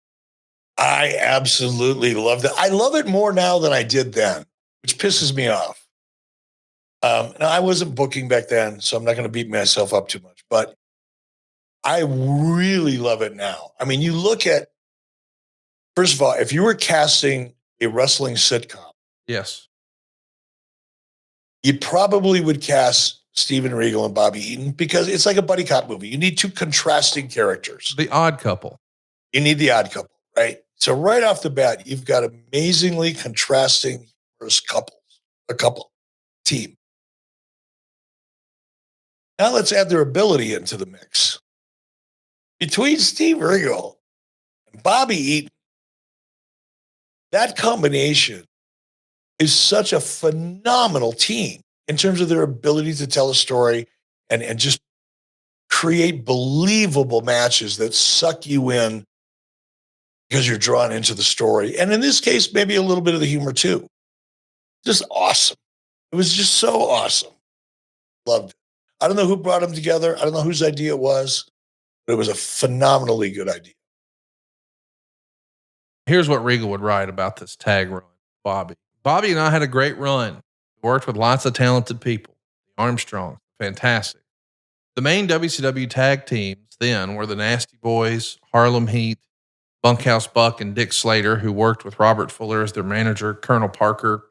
The only trouble was that apart from the Nasty Boys, the rest of us were all heels. And out of those 4 teams, we were the only one who didn't end up with the tag titles at any point. I don't want to blame anybody, but I don't know why. We were the carrying force in that group of guys. We worked with everybody and worked well too. The titles weren't the be all and end all, but it would have been nice to have recognition for what we were doing. And I got to agree with Regal. I don't guess I ever really considered it, but they would have been excellent tag team champions. And he's right. I mean, when you think about, hey, let's throw this random guy we don't know out there and see if he can have a good match with, you might finish that sentence with Regal or Bobby Eaton, 2 of the very best in-ring performers of all time. So it is interesting that everybody else seemingly gets a run with those tag titles, but not them. Like, that really would have worked. Oh, I absolutely believe it. Well, sorry, I had a little delay here. It's good. It's windy, and whenever it's windy, my Wi-Fi gets a little hanky, or janky. Yeah, it would have worked. And I don't know why. I don't know what the reason for it is, but of that group of guys, I think they absolutely should have been the tag team champions. They had the best characters. Well, let's talk about how life gets in the way and throws a real curveball at Mr. Regal. Quote, I had time to rest when I got back to America. This is after he was injured in Japan. And there was a break before I had any WCW commitment. But the knee was hurting bad. I went to see a doctor who prescribed some painkillers. Hydrocodone, 10 milligrams a pill. That wasn't the start either. I'd already been taking Valium for quite a while. Originally, it had been prescribed to help me fight sleepless nights, something I'd struggled with for years. But now I wasn't only taking them to sleep. I was taking them in the day when I had nothing to do. I found they took the edge off of life, which was a good thing. I was downing myself a lot of the time and drinking a lot more too. Started drinking a lot of wine at home. I was telling myself that red wine was good for your health. Cobblers, of course, complete nonsense. 1 glass a day might be good for your heart, but I was drinking a gallon a day, taking it with downers too. So this is when Regal is really open in his book, which is available on Amazon, highly recommended. But he's opening up about his battles with addiction. And this seems like a story we've heard about 1,000 times in professional wrestling. you in this era, and I know the WCW has guaranteed contracts, but in other areas of the business, man, if you don't work, you don't get paid. And even when you've got guaranteed contracts like in WCW, well, if you're not working, you might lose your spot. I mean, this is an industry that forever has had guys who were dinged up thinking twice about, should I raise my hand and say anything, or should I keep a secret and just keep this thing going? And they turn to doctors for help. And as Bruce has talked about before on his podcast, they start to do the wrestler dose. Hey, well, if one works, I bet two will work a lot better. And before you know it, it's a slippery slope. This is not a problem or a story that's unique to Regal in wrestling. Is that right, Eric? No, it's not. And even in Steve's own story, it started out prescription Valium, help him sleep. Okay, get that. Not uncommon. Valium is a pretty powerful drug to try to use on a nightly basis to sleep, but whatever. Get it. But then it became recreational. Once you go from, okay, I've got this prescription, I actually need it, and I'm using it the way it's instructed, to I got nothing to do today, and I'm a little bored, and I don't like feeling bored, or I have anxiety, or whatever, the multitude of things that we all deal with every day. You have access, and your go-to is, I think I'll just have a couple of Valium and drink a bottle of wine. That's when you fall off the slope. And it's so common. It's not like everybody that got hooked on drugs did so because, well, the doctor prescribed it for a legitimate injury.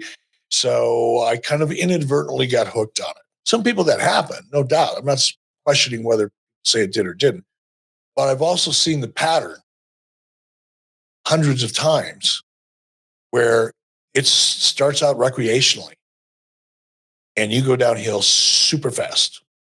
It's the worst. People talk about, steroids kill all these wrestlers. Not the steroids.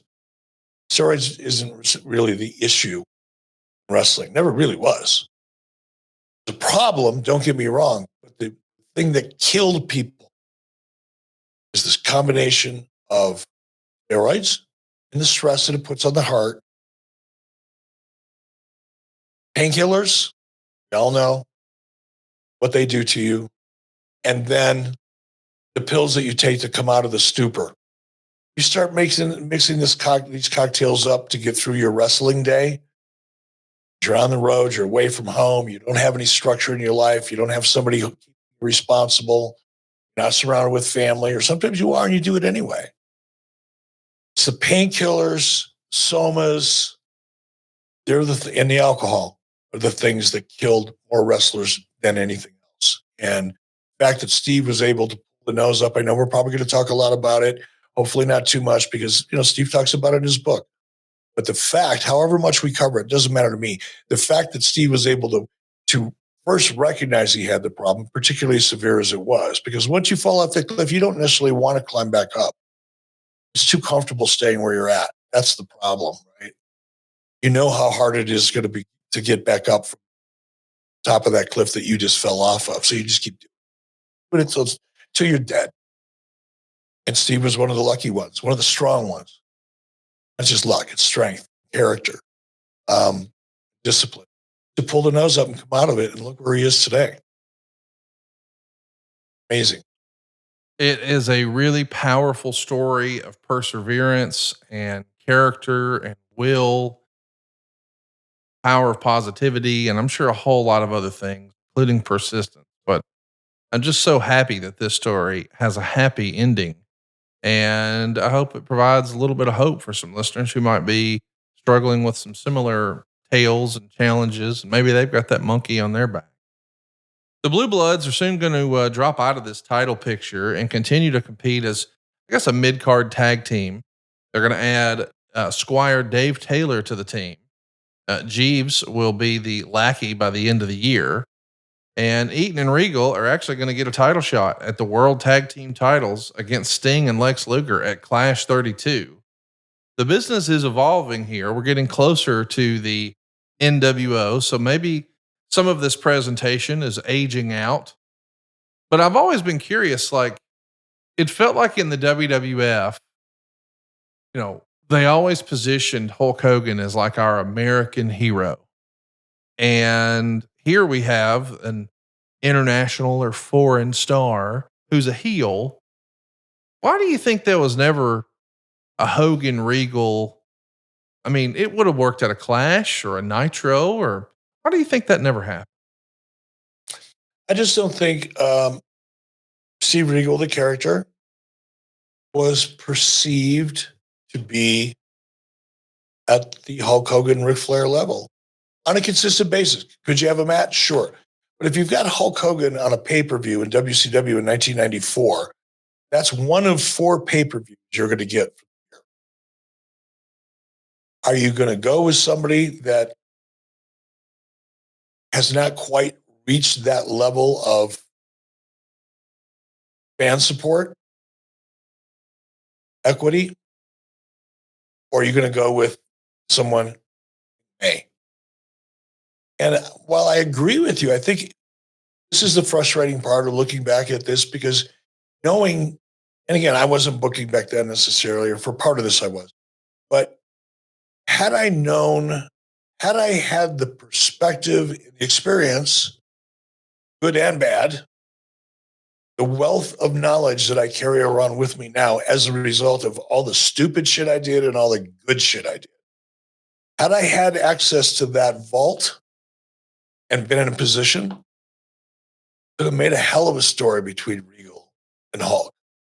Because the talent was there. Regal's ability to work with Hulk Hogan, unquestionably, he had the ability. Like Ric Flair had the ability to have a match with anybody. Regal could have had a match with Hogan and made Hogan look like Antonio Inoki. Yes. Right? But we didn't see it. Nobody saw it. Ric Flair didn't see it. He was booking at the time. Dusty didn't see it. I didn't see it. We just didn't see it. But again, if I had access to the wealth of shit that I have now, I want to go, wait a minute. Real American, Brit guy. Yeah. Yeah. Come on now. That smells like Clash.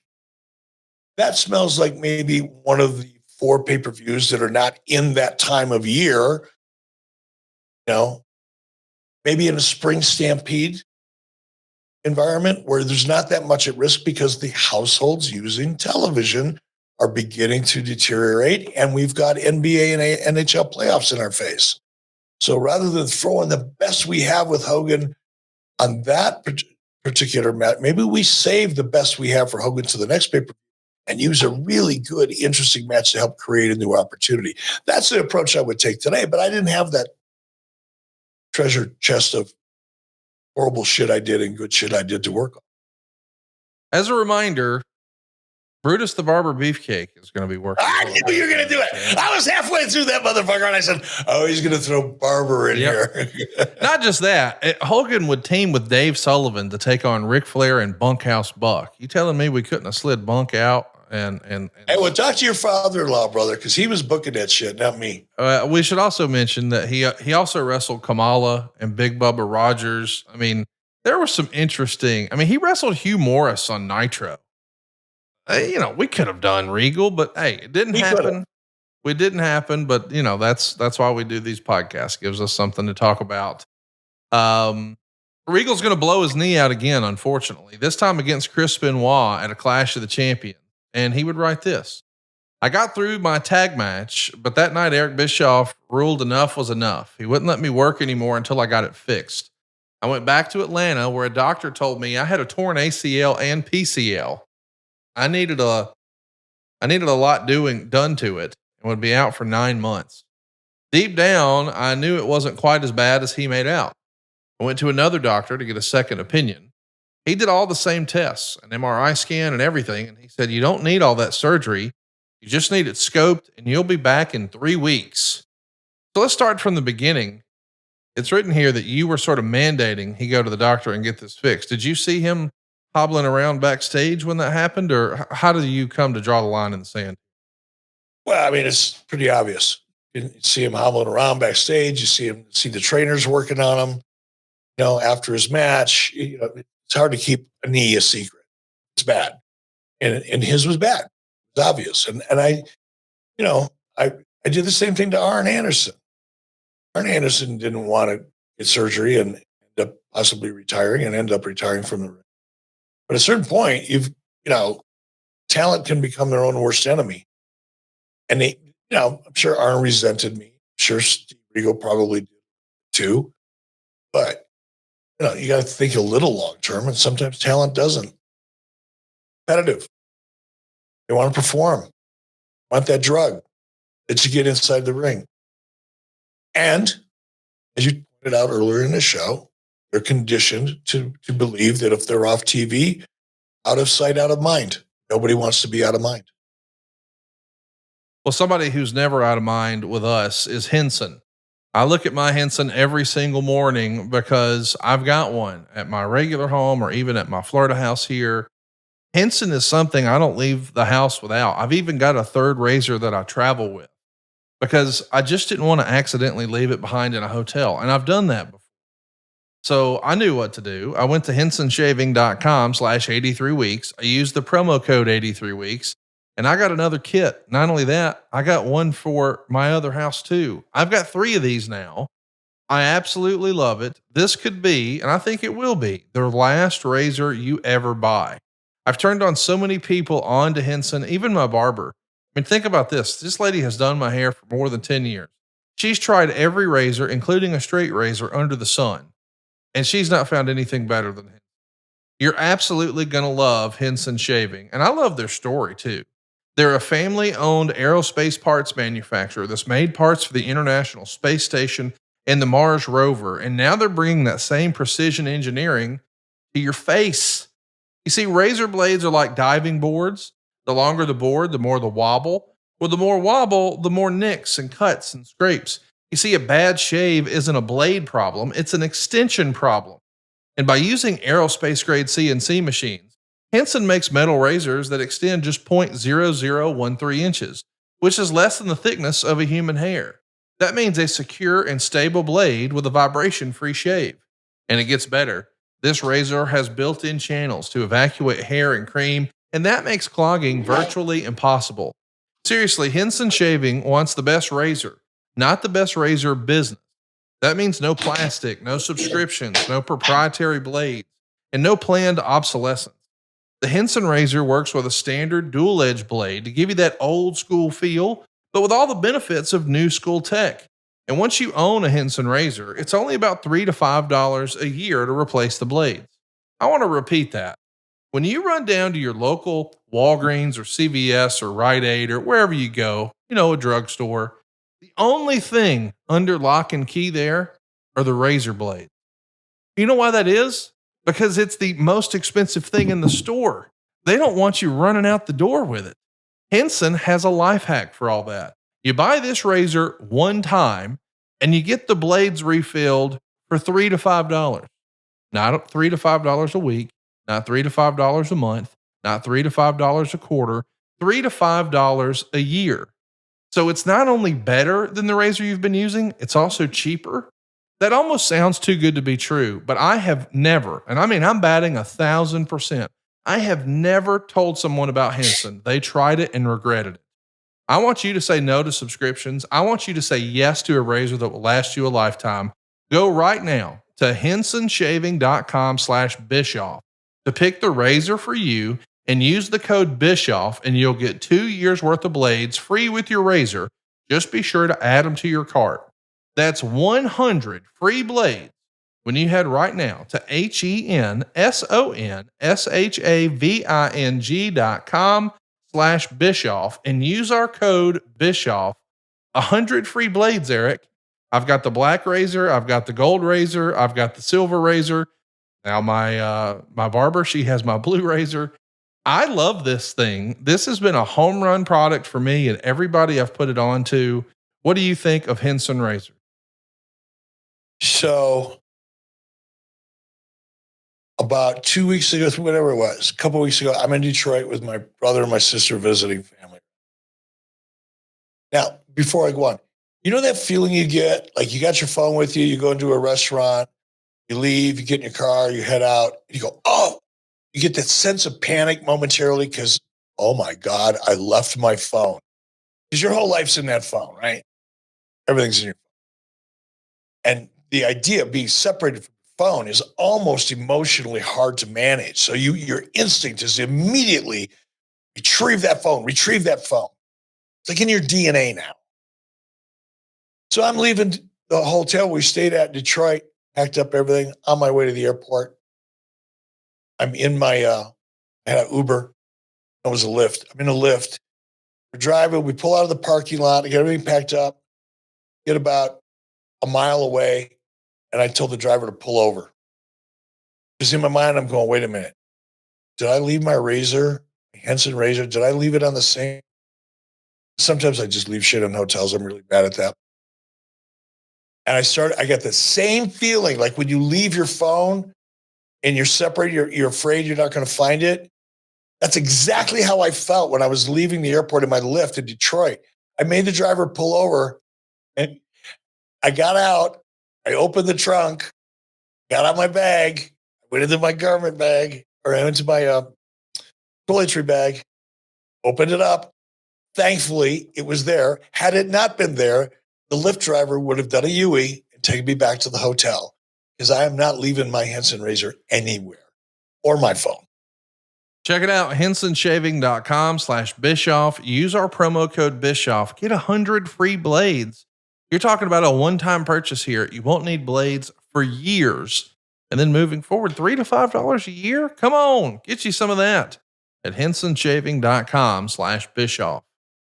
So listen, we know that when Regal gets his knee scoped, he's back just a few months later working with the Belfast bruiser Fit Finley. These two going against each other produced some of the most hard-hitting matches in WCW history. And I think when you think about the technical prowess of Regal, you might not assume that, but boy, he can switch gears on you. In the match from Uncensored, which is a match that people still talk about to this day, Tony Schiavone still to this day says it's one of, if not his favorite WCW match ever, because you can't poke holes in this shit. It looks real because it was. Here's what Regal wrote. The plan was to wrestle a 30-minute draw, but things got out of hand. We went out and got stuck into each other so much that Finley hit me in the face with one punch that gave me 12 stitches over my eye, a broken nose, and a fractured cheekbone. There was blood everywhere, and WCW still had a strong anti-blood policy. There was panic backstage. They pulled the cameras back off of us as much as they could. Dave Taylor and Bobby Eaton were there in their suits, ready to do something after our match ended, but suddenly they were needed to get out of there right away. Get out there now and stop them, they were told. Dave and Bobby were sent down to beat Finley up, but the adrenaline was flowing through the Belfast bruiser, and he just attacked them. If you ever see the match on tape, you can see Dave running for his life as Fit is attacking him. This is something that you almost never see in wrestling, and man, was it fun to watch. I'm sure it was wild in person. What do you remember about this, worked shoot, I guess we'll call it, at Uncensored with Finley and Regal? I remember the match. I remember the intensity of it. I remember the chaos backstage, and blood was an issue. There was a little bit of pressure on me from above. One of the very few times that I got a lot of pressure from corporate. So blood was an issue. Blood was. So, and my rule was, look, if it happened in the ring and it happened incidentally, then the director in the truck and the cameraman on the ground knew just to shoot around it as best you can. You don't have to stop the match. You don't, just shoot around it. No close-ups, no tight shots. Don't glorify it. Just keep moving it, cover it like sports. But this one was pretty intense, and I think it created, because it was harder to shoot around it. And it was messy. I do remember it, but there was no fallout, just that momentary chaos. One of the last programs Sting had before the formation of the NWO was with Lord Steven Regal. And at the Great American Bash, they hook it up. And Regal had this to say. Within a couple days of our big match, they told me, we don't really know what to do with you. We're thinking of giving you the TV title back. Do you think he felt stuck? Like, we talked about when he won the TV title that Arn said it was the kiss of death. He's working against Sting at the Great American Bash, but then to be told essentially, hey, creative has nothing for you. I don't know who told him that, but what a fucking horrible thing to tell somebody. Yeah, no doubt. How about, you got any ideas? Right. What do you think? If you were me, Steve, what's the best way to use your character? Where do you think you could contribute the most? You get to the same point, and maybe a better one. Obviously, you would have gotten to a better conversation had you approached Steve that way, as opposed to, I don't know if we have anything for you, bro. What a fucking way to approach somebody. After the formation of the NWO at the end of August, he's going to defeat Lex Luger to regain the TV title and really put on some of the best matches on TV, besides, maybe the cruiserweights during the launch of this NWO era. I mean, and Regal's somebody who can work with anybody, except maybe Prince Iaukea. I mean, what the hell were you guys doing here? Like, why would you put my man through this? Like, Prince Iaukea. You are so rough on him. Have you met him in person yet? Have you two crossed paths? Nah, I mean, listen, he ain't getting booked at a StarCast. Let me tell you that. No, not really. Hey, listen, we're just having fun. As a fan at home at the time, I was like, I know you're trying to make a guy. I get it. But I just felt like, all right, he just wrestled Sting on pay-per-view. He just beat Luger for the TV title. Dropping it to this guy? You know what? I think it is. I don't know. Again, I wasn't booking, especially, this part of the show.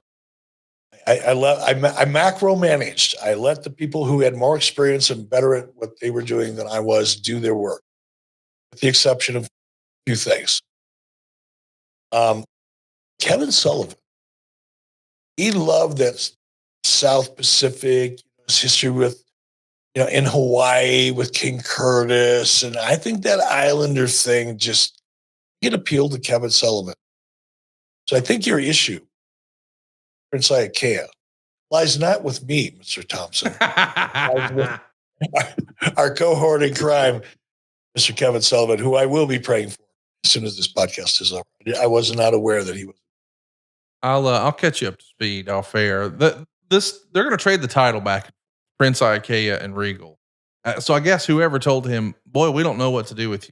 At least they were honest, because Prince Iaukea was up next. But around the same time, we've got the Spring Stampede. And believe it or not, he's in the car with Nancy Sullivan and Chris Benoit, and they're in a car wreck. But rather than going to the hospital like a normal fucking human, these guys just go to the show. And Regal has been honest and said he got a concussion in the car wreck and barely remembers this match he had with Prince Iaukea at Spring Stampede. Like, I know that sometimes we as fans say, boy, I liked the way wrestling used to be. But then I hear about this, and I just don't think there's any chance that somebody would get in a car wreck and then be allowed to wrestle. It feels like somebody somewhere would have said, hey, just in case, we got to get you checked out here. But in this era, in 97, we're just rubbing some dirt on it and keeping going, right? I don't even know if they told anybody they were in a car wreck. Okay. This is the first I heard of it. Now, maybe I was told, and it's just not something that I've carried around with me for the last 25 years, but this is kind of like new thing that I'm hearing. And it wouldn't surprise me given who was involved. Mr. Regal, Chris Benoit, and Nancy Sullivan, they are exactly the type of people that wouldn't have shared that information. Right. Or at least the extent of it. Well, we know that this is also the era where he realizes, hey, I might have a bit of an issue. I need to start winding down some of my substances. And he starts to have pretty bad withdrawal issues. Diamond Dallas Page is also seeing that he's going through some physical changes, and he's trying to help him physically with his strength and conditioning and things like that. But Regal is playing his addiction issue like a lot of people would, I'm sure. It's private. Maybe it's shameful. He's not sharing that with anybody. But Steve wrote this: for the first time since turning 18, I'd stopped training. Initially, I stopped because of my neck trouble, but I could have trained through it, but I didn't. I started putting on a lot of weight really quickly. I took more and more drugs, and I stopped doing the things I'd always done to look after myself. I stopped drinking a gallon of water a day. I mean, I had all this poison in my system and I wasn't sweating it out and was, and or pushing it out with water.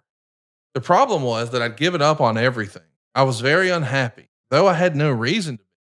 I had a great job. I had a great family, but I didn't see it that way at the time. After the car wreck, I started putting on weight even faster. I was a big, heavy lad, one who trained and was always in good in ring condition. Before January, I'd been 255 or 260 pounds, but in May, I was 265 or 270, and all I did was eat. So we saw it even in that graphic that Silva posted from Spring Stampede. He is thicker than he had been. Does that throw off any alarm bells for you, or did you just know, hey, he just had knee surgery? He's probably just not able to do cardio the way he might have normally, or was all of this a real shock to you? Well, obviously, it became a shock to me when it all came out, but I didn't know what was going on at the time. As far as his weight gain, sure, I noticed he gained weight. Um, but he was coming off the knee injury. I just assumed. You're right. Could have been lazy, I should not have assumed. Should have probably been possibly paying a little closer attention. But again, just gave him the benefit of the doubt and necessarily know all of the other issues were taking place. I feel bad even talking about what we're going to talk about next because we both hold Mr. Regal in such high regard, but he had kept these issues, these substance issues, pretty close to the vest. And he does that even as he's swapping the TV title back and forth with Ultimo Dragon. And he's maybe floating around the mid card here in 97 until he's on a flight headed to Detroit for a nitro. I guess he had maybe been overindulging some of the booze on the plane and some other substances were probably already in his system. He's just not of sound mind like he normally would be. And he regrettably, and I hate we're even talking about it, urinated on a flight attendant's foot. And this was a very public thing for a company that was now the number one wrestling company in the world and a number one wrestling company in the world with probably 100 wrestlers under contract who were on these flights zigzagging around the globe every single day of the week. When you hear this in this Turner corporate environment, this has to be something that you have to deal with and you're not exactly looking forward to. Tell us about it. Not a lot of details to remember. I heard about the incident. There were no options for me. Well, there were a few. They were not good options as far as Steve was concerned. But I knew I had to make a hard decision. I made it. Two ways about it. I was obviously disappointed, probably also concerned because even though I wasn't friends with Steve at the time, I had a fair amount of responsibility and pressure on me. And the only time I saw Steve was at television. He didn't have any personal relationship outside of that. And Steve was very good, as a lot of addicts are, as part of being an addict. Get good at being an addict, being able to conceal from family, people that share your home with in some cases, certainly friends, and obviously often employers. You're able to become functional, or at least as functional as you need to be to get away from any attention to your addiction. Steve got away with it for a long time because he was good at it. At this point, there was no getting away from it. And look, I understand it, seen it before in others. I've seen people who would pop an Ambien or two and maybe have a couple beers or a couple glasses of wine and completely walk around like essentially they're sleepwalking, but having conversations, pass out, wake up an hour later and not remember a thing. They don't remember and they don't know why they're walking around, what room they're in. Walk into a room, start taking a leak because in your mind, you think you're in the restroom. Right. You're not. You're standing in the corner at a dinner party. It happens with addicts. It's not unusual. So when I heard what happened, it was pretty clear to me why it happened. And, the options were very limited. We know that Regal winds up getting suspended without pay from WCW for this. And legally, he winds up being fined $2,500 for this incident. I was kind of surprised to hear that that's all that happened, but I'm glad that he got another crack at this and he gets to come back. But boy, does he come back to some controversy. This is probably the segment of the show that most people are looking forward to hearing about today. Regal's first match back on television is a Nitro match against a new competitor known as Bill Goldberg. Steve wrote, on my first night back at work after 7 weeks out, I got to the arena to be told I was wrestling Bill Goldberg. It was early in his massive win streak, but it was obvious he was on his way to becoming a major superstar. Up until then, he'd beaten everyone on the WCW roster in a minute or less. His longest match must have been no more than a minute and a half. Everyone has their own version of what happened next, but this is mine. I remember it all clearly because for once I went to work without taking any drugs beforehand. I weighed about 280 pounds by now. I looked like a badly made bed. Before we keep going, I'm going to use that a lot in my future references. Looked like a badly made bed. What a great line. I mean, it's such a classy way of saying you look like shit, dude. Yes, I love it so much. Here's what he wrote. Anyway, these are my orders for the match: to go out and have a competitive 6-minute match with him. He was to win in the end. We laid out this match in front of people in charge. He got in the ring, did 1 or 2 moves on him, and he did nothing back. I did 1 or 2 more with the same comeback from Goldberg. Nothing. That's how it went on. I had to keep attacking him to keep the match going. I was opening myself up for him to retaliate, and he just wasn't taking the opening. I was even telling him to do this or that, and he just wasn't doing it. I don't know what his excuses were for the match. All I know is that he's blamed me publicly. When we eventually got through the match and got to the back, straight away Bill apologized to me. Something else he seemed to forget about it later when he retold the story. I'm sorry, he said. I just didn't know what to do out there. We had a chat, shook hands, and everything was fine. Then Eric came in and started chewing Bill out, which was my cue to leave. Then I was called into the office in front of Eric and the people who laid out the match. Eric was screaming, going absolutely berserk. I told him, Eric, I can't hit myself. It's not my fault. How can you expect someone who has never wrestled for more than a minute and a half to go out and do 6 minutes? He won't know what to do. That was the truth of it. It wasn't Bill's fault. Let's talk about this. I have to be honest, I've heard this story a million different times from a different variety of different people in the industry. And I kind of forgot this detail that's in his book that you were going off afterwards. What do you remember of this moment in time?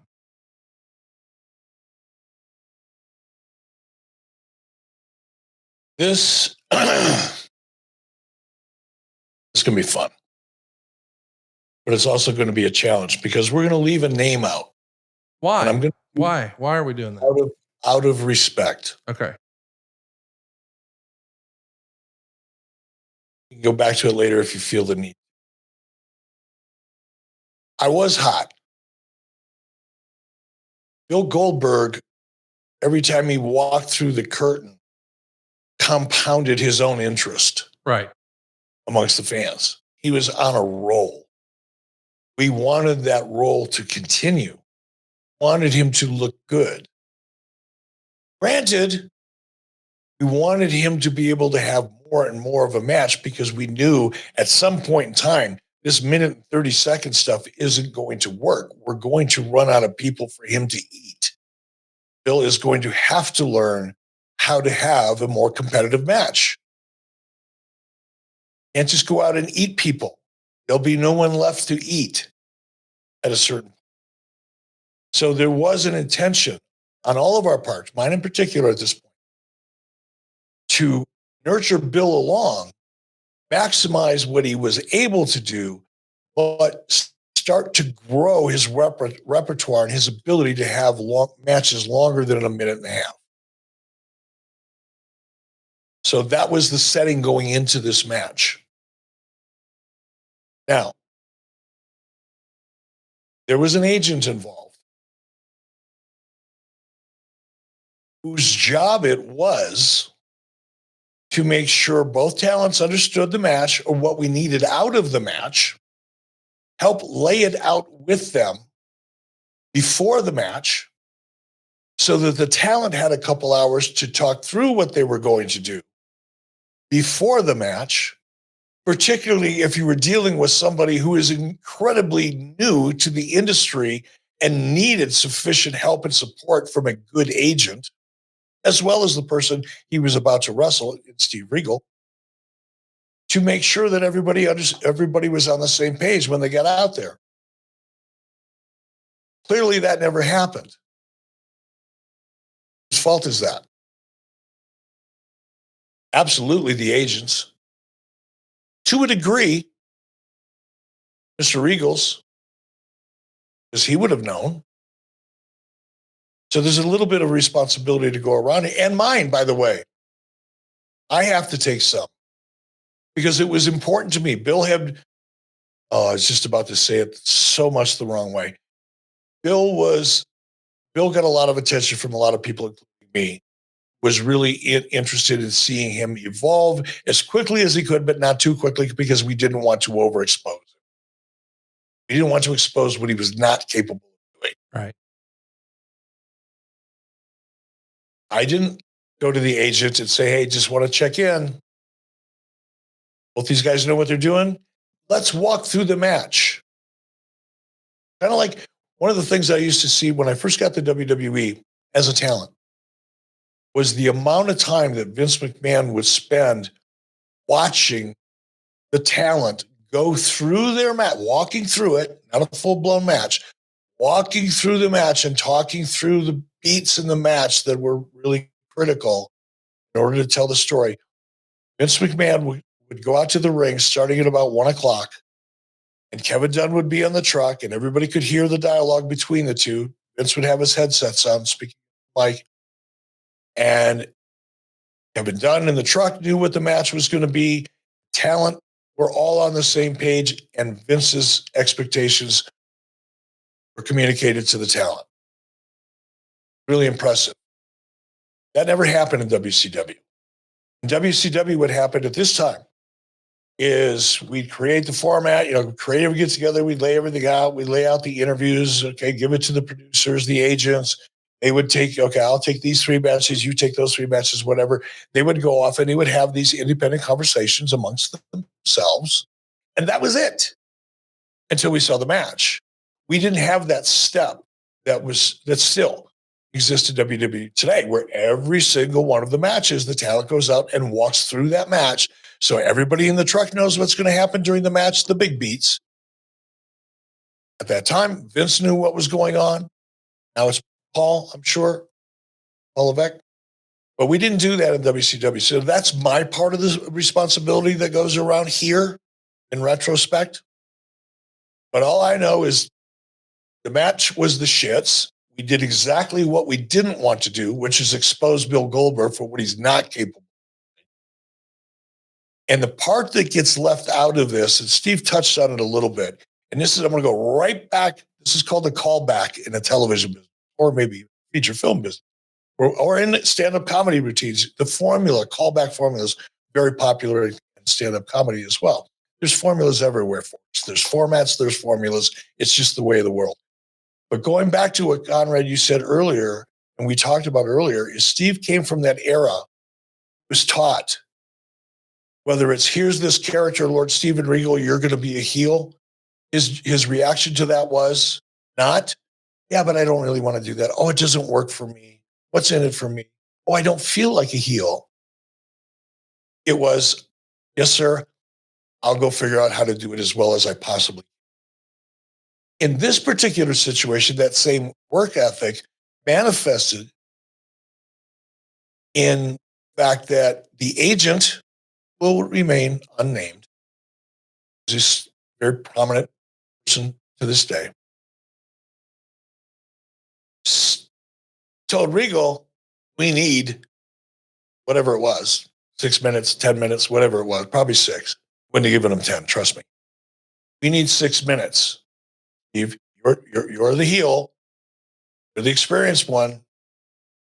You're managing you're managing the match, calling the shots. You're the director of traffic this match, Steve. Nobody communicated that to Bill. Bill just went out there.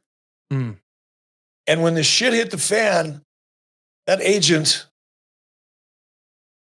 looked down at a piece of paper and never looked up. Never took responsibility. Never jumped in to say, wait a minute. I think part of the problem was we didn't do a good job communicating. Right. I'll take responsibility for that as the agent. Here's how we fix it next time. That didn't happen. All the blame went to Regal. He'd been clean for 7 months. It wasn't a drug issue. It wasn't an attitude issue. It wasn't any of the above other than Steve was going out there to try to get not a 5-minute and 30-second match and not a 6-minute and 30-second match, but a 6-minute match out of Bill Goldberg, who had very little experience. The agent didn't really participate in the process nor accept responsibility for his role in the collapse of that match. But of course, Steve Regal takes the hit, right? That's how it goes. Very unfair. It's interesting to me that Regal didn't name him in the book. Regal didn't say his name on the podcast. Nobody has really revealed this. And I don't know why, because in my mind's eye, nobody's infallible. I mean, like, I poke you with a stick every week here and you're able to say, wish I had that to do over again. Oh, that was, but I'm so used to it. A lot of these guys aren't used to it. Well, it just feels like to me, like, hey man, we all learn, we all get better. But Mr. Regal has always wanted to keep that close to the vest and not throw anybody under the bus. He's a classy individual. So we're not going to do that either, but because it doesn't feel like, hey, this one bad moment defines his legacy or his, I mean, even if or when that story comes out, it's not going to change the way people feel about that performer. Like, his legacy was cemented so long ago. It just, I don't know. It seems a little silly to not just talk about it, own it, and move on. But it is. Yeah, but again, this is where, and I'm not very good at what I'm about to suggest people sometimes should do. In fact, I really suck at it. I work on it every single day, every day, throughout the day. That's how bad I suck at it. It's so easy to make assumptions and judgments when you don't know everything about a person. Like you and I will be like, it's no big deal. It's one bad night. So what? Move on. I've done all these other great things. Yes. If I was Steve Regal. But when you're Steve Regal, and one of the things that you're most proud of is your work ethic, your professionalism, and then that comes into question, and you're accused of being unprofessional, taking liberties. I think for Steve Regal, one of the things that probably would hurt him the most is anything that would suggest that he's unprofessional. It wouldn't hurt his feelings if he said, "But your style of wrestling sucks. I don't like it." That wouldn't offend him. He'd probably just nod his head and move on. But when you question his professionalism or his integrity, it may be unusual for a lot of people to feel like they would be impacted by that. But I understand how Steve would feel because I know how important it is to him. So it's just different. We're all different. And it shouldn't matter. And I think everybody that really knows Steve Regal personally would understand how this all went down. And I understand, look, get it. Bill was probably frustrated, I'm sure at the time. And, Steve Regal does not lie. That I'm 100% confident. In the moment, Bill probably did feel responsibility. He didn't have the experience. He was put in a position to fail by all of us, me included, because we didn't make sure he was ready for those next. He wasn't ready for a 6-minute match, even if the agent would have communicated it properly, which he didn't, or laid out the match properly. Bill wasn't quite ready for that yet. But the fact that wasn't even given the opportunity because the agent and the talent and the guy in charge didn't take time to make sure that the match was going to be a good match and make sure that this new talent was given every opportunity to succeed. Instead, it was lazy. That's what it was. It was laziness. Part of the agent, my part, to a degree, I have some culpability. And to a degree, Regal's. But I'm sure Regal was walking a little bit on eggshells, just coming off uncomfortable suspension, embarrassing. Just want to go out there and do his job. He would write, I've always liked Bill because he was always nice to me. Ever since that match, every time I've seen him, he's gone out of his way to shake my hand and even hug me, always. But I haven't seen him since he wrote about the match in his book and slagged me off for it. I thought he was more of a man than that. If he had a problem with that match, he could have come and fronted me about it at any time. We must have met 100 times since it happened, and he said nothing to me about it until he printed it in his book. The incident earned me a right bollocking off Eric Bischoff. I've always got on well with Eric, but now I know that he got sick of me by then. He was right too. He knew what I could do, and he saw me wasting my talent and not doing it. Eric was always straight with me. If he didn't like something, he'd tell me, and I was always the same with him. When Monday Nitro started, he was a very busy fellow, but he was never too busy to come and shake my hand if he saw me at a show, even if I was at the other end of the arena. Eric knew I wasn't living up to my potential. I didn't look good enough to be in a position to perform. Eric did the right thing, and I have no gripes with him for doing it. Man, this is, I don't know how you could read his words and not just have so much respect and appreciation. I mean, you talk about a guy who's self-aware and honest. I mean, he's just, that's a man's man right there. Pardon the pun. There's no better way to say it. Yeah. And I use the term professional right along with it. He is a man's man, and he's a professional's professional. I encourage, before we wrap this up, I really, really encourage young talent, established talent, really want to up their game and fine tune their skill sets to spend as much time draining this man's brain as you possibly can. Just listen. It may be different guidance than you would get from a typical wrestling instructor, because very few people in the world today that you have access to as a young talent have the depth and breadth of experience and tools call on to make your game a better game, Steve.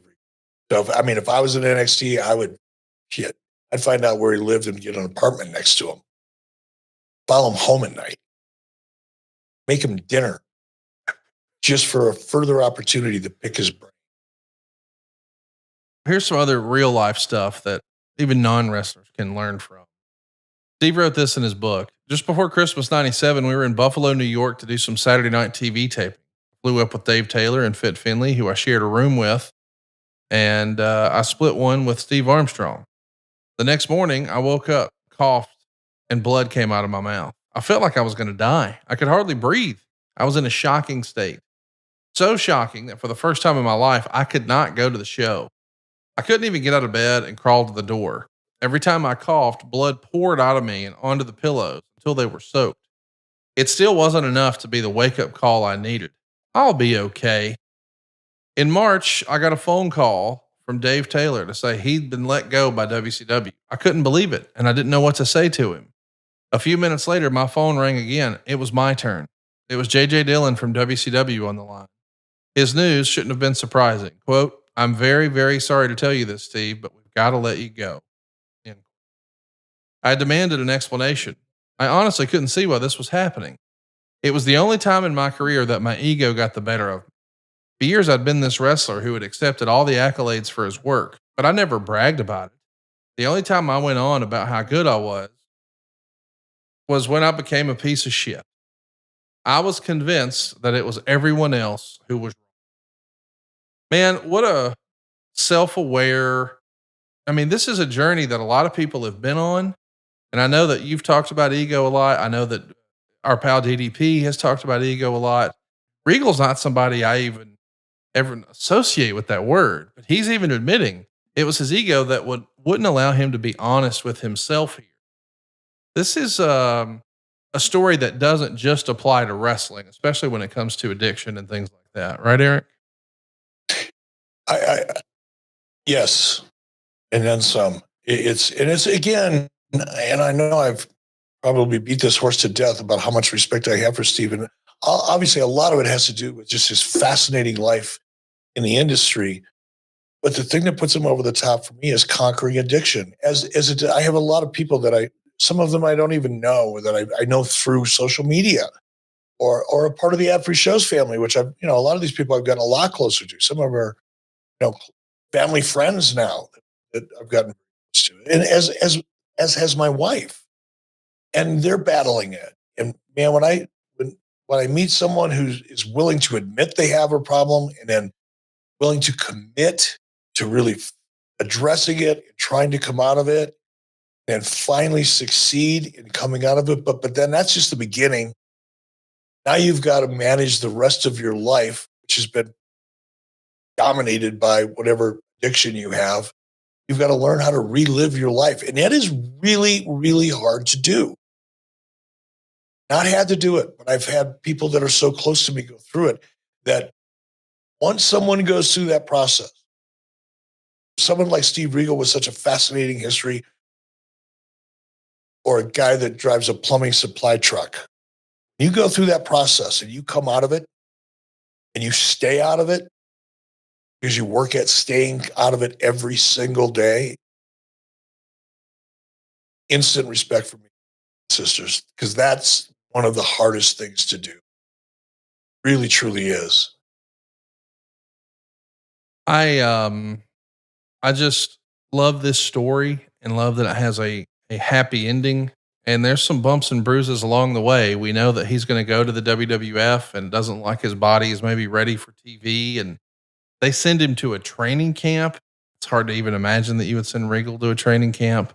Russo comes up with an idea sort of based on the brawny man, and it becomes a real man's man. They're going to do silly manly vignettes of him chopping wood and shaving with a straight razor and squeezing in his own orange juice. It doesn't last very long. He checks into a rehab in January of 99, and he gets released from his WWF contract in April of 99. Now, granted, WCW is no longer the number one company, but still, he hopes that the door might be open for him. He reaches out to DDP, and it doesn't seem like anything's happening. And then, according to his book, I got a call from Dave Pinzer, a WCW ring announcer. He'd been driving in a car with Eric Bischoff, who'd asked him about me. Dave lived nearby. Dave told me what I'd been through, or Dave told him rather what I'd been through. Eric told him, I've always liked Steve. Tell him to give me a call. So I did, and was told to go to his office. All kind of things had been going on in WCW since I'd been away. Now business was on a big downslide. Quote, you've done what you needed to do, said Eric. Yes, you can have a job. Whatever anyone else says, I can only say good things about Eric. He always looked after me when I did the right thing. When I was a waste of time, he did the right thing by getting rid of me. Now he'd given me a job, and I started going down to the power plant again to train. What are your memories of this? Because I don't think this gets talked about enough, that hey, you gave Regal another shot. I honestly barely remember it. There was so much going on. I mean, this is 99, this March 99. Within a couple of months, I'd be out of there. The pressure that I had been up to under previous 6 months or a year, starting in July of 98. And it just increased from 98 to this point in 99. I barely remember anything at this point in time. And I do remember bringing him back because I was excited to bring him back. And he and I had I don't remember the details of the conversation, but we had a very good conversation, positive. And I felt good about my decision, even though I probably, from a financial perspective, shouldn't have made that decision. That was not my concern. With regard to Steve, it wasn't my concern. Regal comes back. He's in the god-awful Bash at the Beach Hardcore Invitational in the Junkyard. He's paired with Finley and Taylor again. As you mentioned, you're sort of winding down your WCW run. And when you're gone, of course, we know that Russo is going to be coming in. And here's what Regal wrote about that. Quote, Arn Anderson called several wrestlers, including myself, to a meeting where they were told that, lads, I'm very sorry to have to tell you this, but this is exactly what I was told to say by Vince Russo. You're all in an on the bubble battle royal. It means you're all on the bubble to get fired. Whoever wins it will keep their job, and the rest of you will lose your jobs, and we want Chavo Jr. to go up. What a fucking shitty deal that is. Have you heard this story before? No, it's pissing me off. I mean, it's just so bad. Just, ugh. In February, the inevitable call came. JJ Dillon, once again. Steve, I'm sorry, but we're going to have to let you go. Why is that, JJ? I asked, knowing the answer. You're not working enough days for the money we're paying you. That's not my fault, JJ. I'm ready to work, but Vince Russo won't have me on the shows. He won't even talk to me. So how can you say that? That's just the way it is, Steve. Very sorry. And in February of 2000, Regal is going to lose a career match against Jim Duggan on WCW Saturday Night, which is the third show, no longer the A show, C show. And that's done to, of course, explain Regal's release from the company. Now, thankfully, his story doesn't end there. We know he goes to the WWF, has a long run as a commissioner, and becomes a phenomenal on-screen character for WWE. One that I think is probably just as memorable and as successful as his in-ring stuff. What'd you think of his second act, or maybe third act in the WWE? Love it. Love it. We're seeing, at that point in time, we're seeing much, much better side, healthier side, and what Steve Regal has to offer. Of course, we know he would be on camera with you quite a bit, especially during the whole Eugene program. We'll talk more about that when we talk about Eugene sometime, but I just don't think I loved what Mick Foley did as the commissioner, but in my opinion, Regal was the best television commissioner we had. I mean, his facials told the story, and just the stuff he did with Tajiri, it was just out of this world. Oh, it's classic. Yeah. It's classic material. Tajiri, especially, I love Tajiri. He's awesome. I had sushi with him a month or two ago somewhere. Super guy, but him and Regal together, that's another one of those like Bobby Eaton and Regal combinations. It's just magic. We got a lot of comments from our community page over at 83weeks.com. Adam Kahn 82 said, best facial expressions in the business. That's hard to argue for me. I think he's got to be right up there for best facials in the wrestling business. Don't you think? Absolutely. No question about it. I know it hasn't happened yet, but it feels inevitable. He's a WWE Hall of Famer. Don't you think? Oh my gosh. I certainly hope so. I mean, and again, I guess Hall of Fame means different things to different people. Everybody's got an opinion. I always look at it from my perspective. It's just contribution. What have you contributed to the industry to make it better today than it was when you got in it? And when you look at Steve Regal and you see some of the absolute, I'm going to say perfection. Nothing's perfect. But when you look at the level of presentation that we're seeing, even in some of the top matches today in WWE, at the very top, knowing Steve Regal to this day is bringing that basic fundamental philosophy that Terry Rudge, Dave Taylor, and Pete Roberts all instilled in him, and he's sharing that, improving the quality of the product to this day, both with young people coming in, developing, and experienced veterans in the ring out making millions and millions and millions of dollars a year. One thing they all have in common is Steve Regal. And I think as far as contribution, that's a real contribution, definitely Hall of Fame. Forget about what he did in the ring and his history, just the contribution he makes to the product today. We want to make a contribution to your household right now with a little note from our friends at Blue Chew. Guys, this is the real deal. They are a day one sponsor for us, and they're still here after all these years. And it's because it really, really works. And we want you to try it for free. Just pay the $5 shipping and use our promo code 83weeks.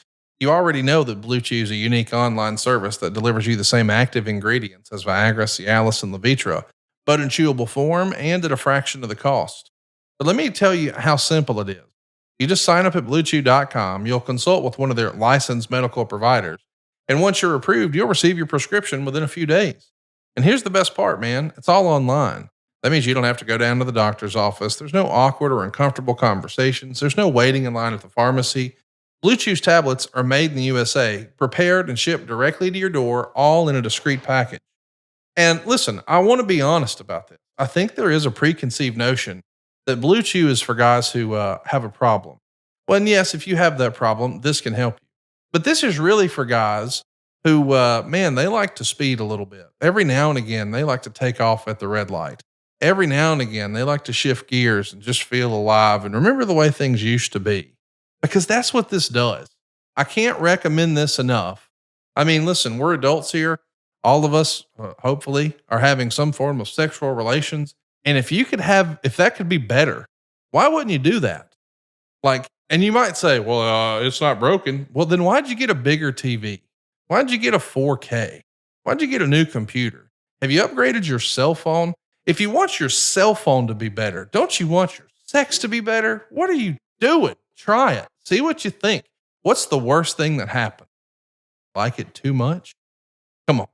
Blue Chew wants to help you have better sex. Discover your options at bluechew.com. Chew it and do it. We've got a special deal for our listeners. Try Blue Chew free right now and use our promo code 83weeks at checkout. Just pay $5 shipping. That's bluechew.com. The promo code is 83weeks and you'll receive your first month free. Visit bluechew.com for more details and important safety information. And we want to thank Blue Chew for sponsoring today's podcast. Eric, we got a ton of questions here. Let's zip through some of these and then we'll put a bow on this week's episode. But don't forget, coming up tomorrow, we're going to be recapping everything that happened at King and Queen of the Ring right here at 83weeks.com. And this Sunday, late night, right after Double or Nothing from Las Vegas, Eric and I will be live at 83weeks.com. It's totally free, costs you nothing. You get to interact with us. Go right now, hit the subscribe button, turn on the notifications bell. That's 83weeks.com. Adam K says, briefly in 96, the Blue Bloods were given an assistant named Jeeves. Who was he? Where did that come from? And what did you think about Jeeves? Talk to us about Jeeves. Again, I don't remember his real name. It'll probably come to me an hour from now. But Jeeves went on to become, or you have a guess? Anybody out there guessing? Wildcat Willie? Wildcat Willie. Yeah, Jeeves went on to become Wildcat Willie. Let's do another question. This one comes to us from Francis Reyes. Did you ever think about him being a trainer at the power plant? Talking about Steve Regal. No, we never really had. Power plant was kind of set up, and it was in status quo. We brought more people to come in and do special seminars and things like that. But Jody Hamilton was running the power plant.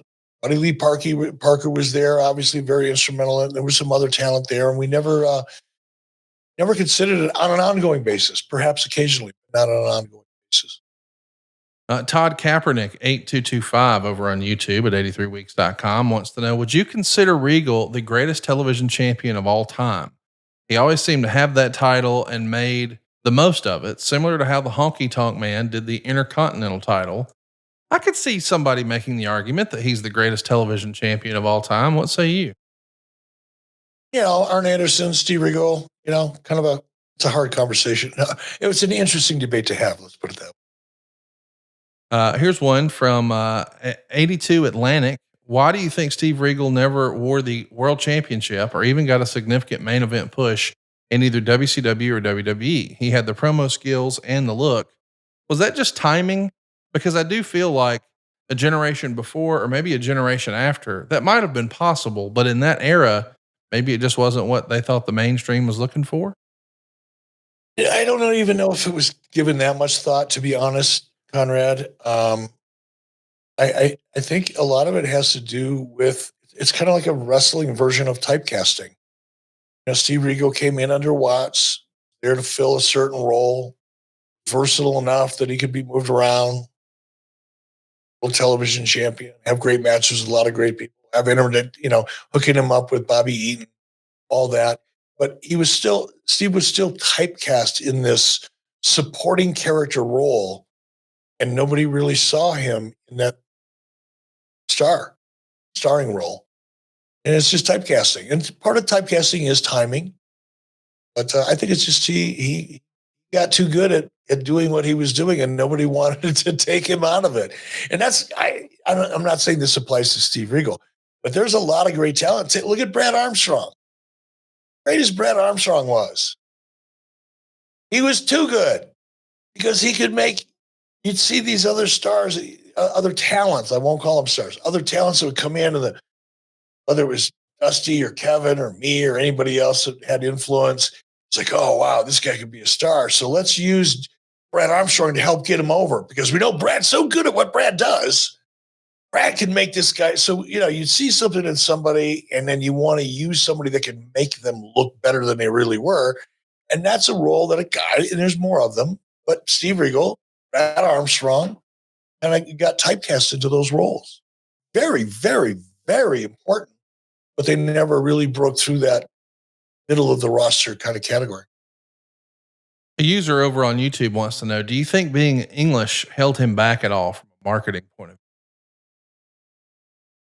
To a degree. Now, I had always heard, even in research, because I was involved in research in WCW before the research that I was involved with in Nitro.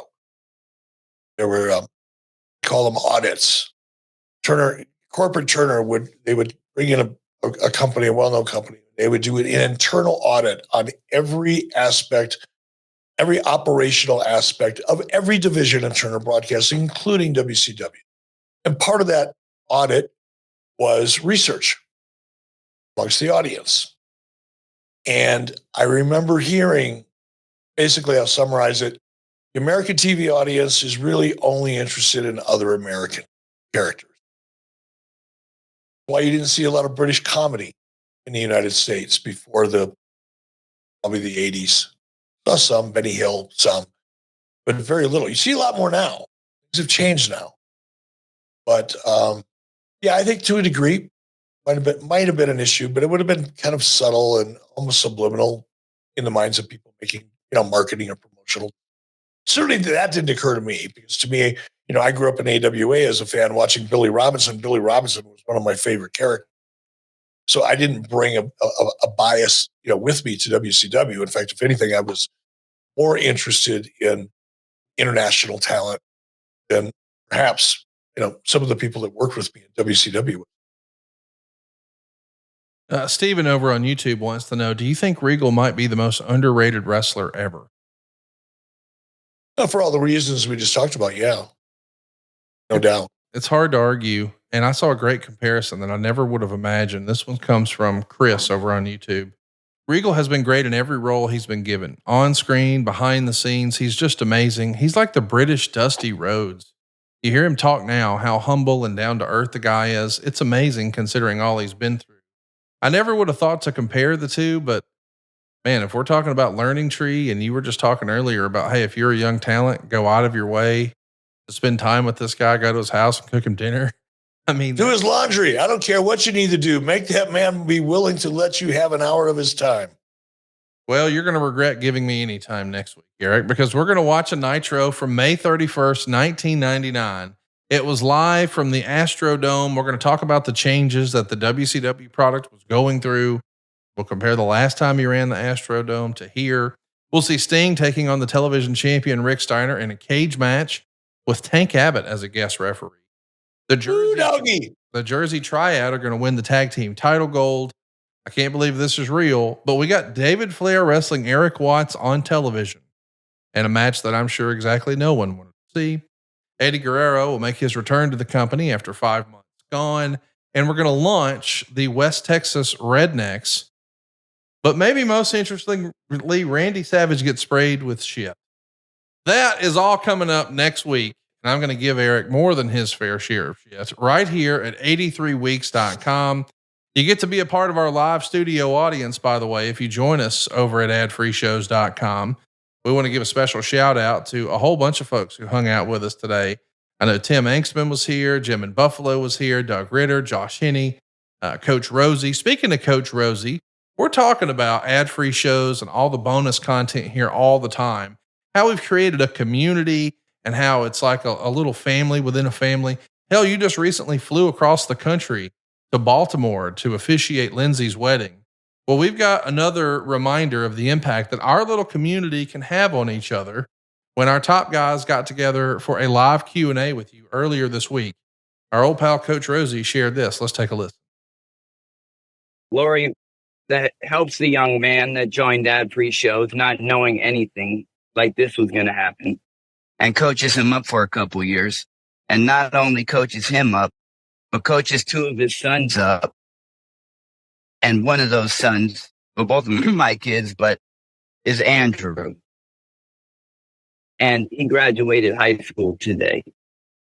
Wow. And you want to know the why behind ad-free shows? I mean, you know the whole back history of Andrew. I got emotional at the graduation. It's been a tough ride. But you know what? It would not have been possible if you do that 6 degrees of whatever. If it wasn't for ad-free shows, I would have never talked to you. I would have never gotten connected with Lori. I would have never put my sons in her teen life coaching course. I would have never had my older son have the confidence to tell me he wants to change his major in college. And I don't think I would have ever have seen my son graduate high school, let alone still be walking this earth the way that he was going. So you want to know the why behind that free shows? The story ended today when Andrew graduated high school. So that's why ad free shows is so vital and important to me. Coach, that was beautiful, brother. I can't wait to tell Lori about this experience. Thank you so much. And that's, again, that's why I love this place. Where are you going to get these kind of connections? I don't know about you all, but I haven't had these kinds of connections in my entire life outside of this community. In terms of people that you work with and just people you know. I mean, I've got friends, don't get me wrong, but they're friends I see once or so, twice a year, you know, but these kinds of conversations, sharing these kinds of experiences, that's why I love this place, Coachy. Thank you very much, Coach. Appreciate it. Little reminder that ad-free shows is a whole lot more than just some bonus shows. And yes, we got those with Lex Luger, with Kevin Sullivan, with David Crockett, with Mike Chioda, with Nick Patrick. There's live Q&As with myself and Eric Bischoff, and Jeff Jarrett and Tony Schiavone and Jim Ross, and so much more. We've got special one-offs like False Finish, and so many other really fun little pieces of business and content. But really, it was about creating a community. And we launched this, we didn't know it, just days before the pandemic was going to change the world as we know it. And the result was we built a little family, a little community of like-minded people who like the same things. And maybe some of us went to school and were made fun of or ridiculed for liking and loving this thing called professional wrestling. This is a judgment-free zone where we're all free to sort of enjoy wrestling and talk about it, and it's free of hate and, I don't know, all the divisiveness that happens sometimes in the internet wrestling community. Just don't see that sort of thing with the real family members at adfreeshows.com. There's more to life than just wrestling, but it is nice to be able to share it all with your wrestling friends. And that's what Ad Free Shows is about to me, is wrestling friends. So check it out. I would love for you to take a look. I was moved by Coach Rosie's words and just wanted to share that, because they're always plugging just the content, but it's a whole lot more than just commercial free podcasts and bonus content. It's a community. And I know, Eric, you were so moved by what Coach shared that you actually got some phone numbers directly from Patreon and started calling up some members and just reaching out to people and letting them know, hey, we're here and we appreciate your support. I'm sure you've had an interesting few days here catching up with folks from all over the world. Yes.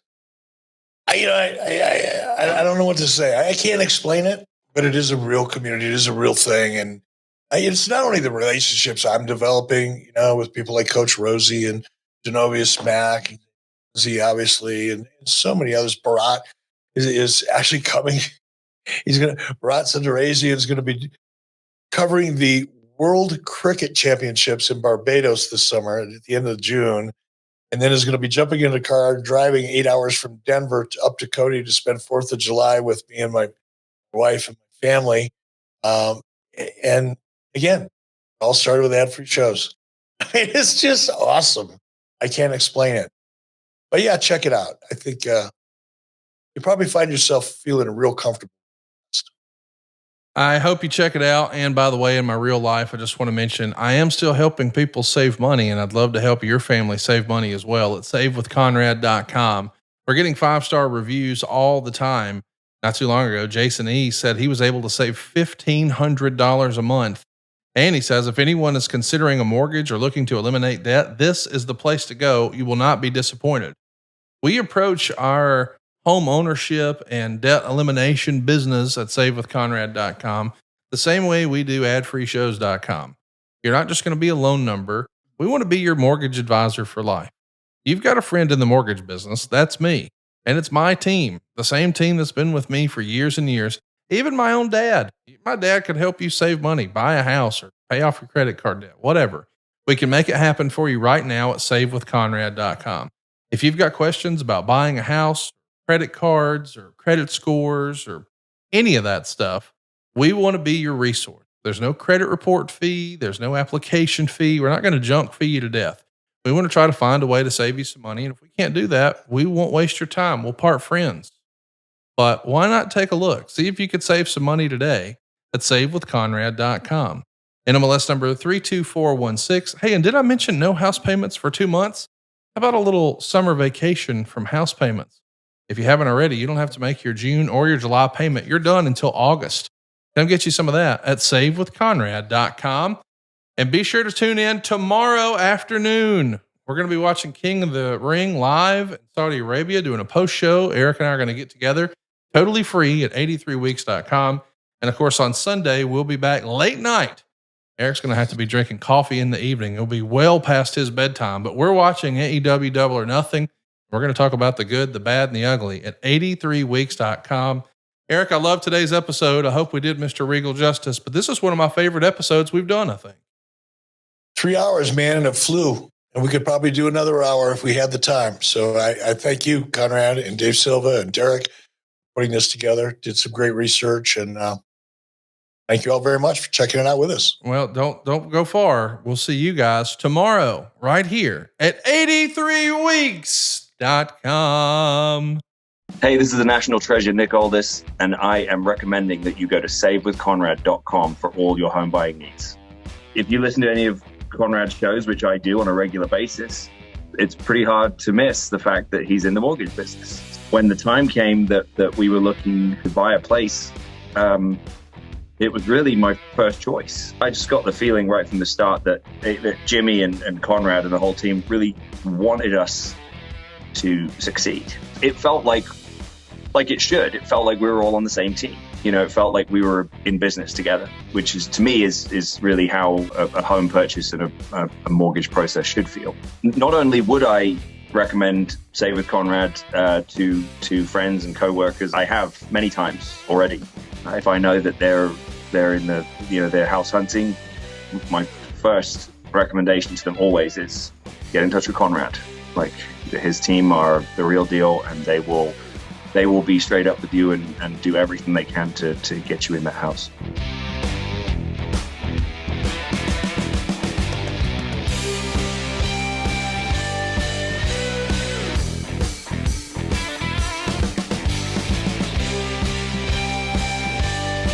NMLS number 32416, equal housing lender, savewithconrad.com.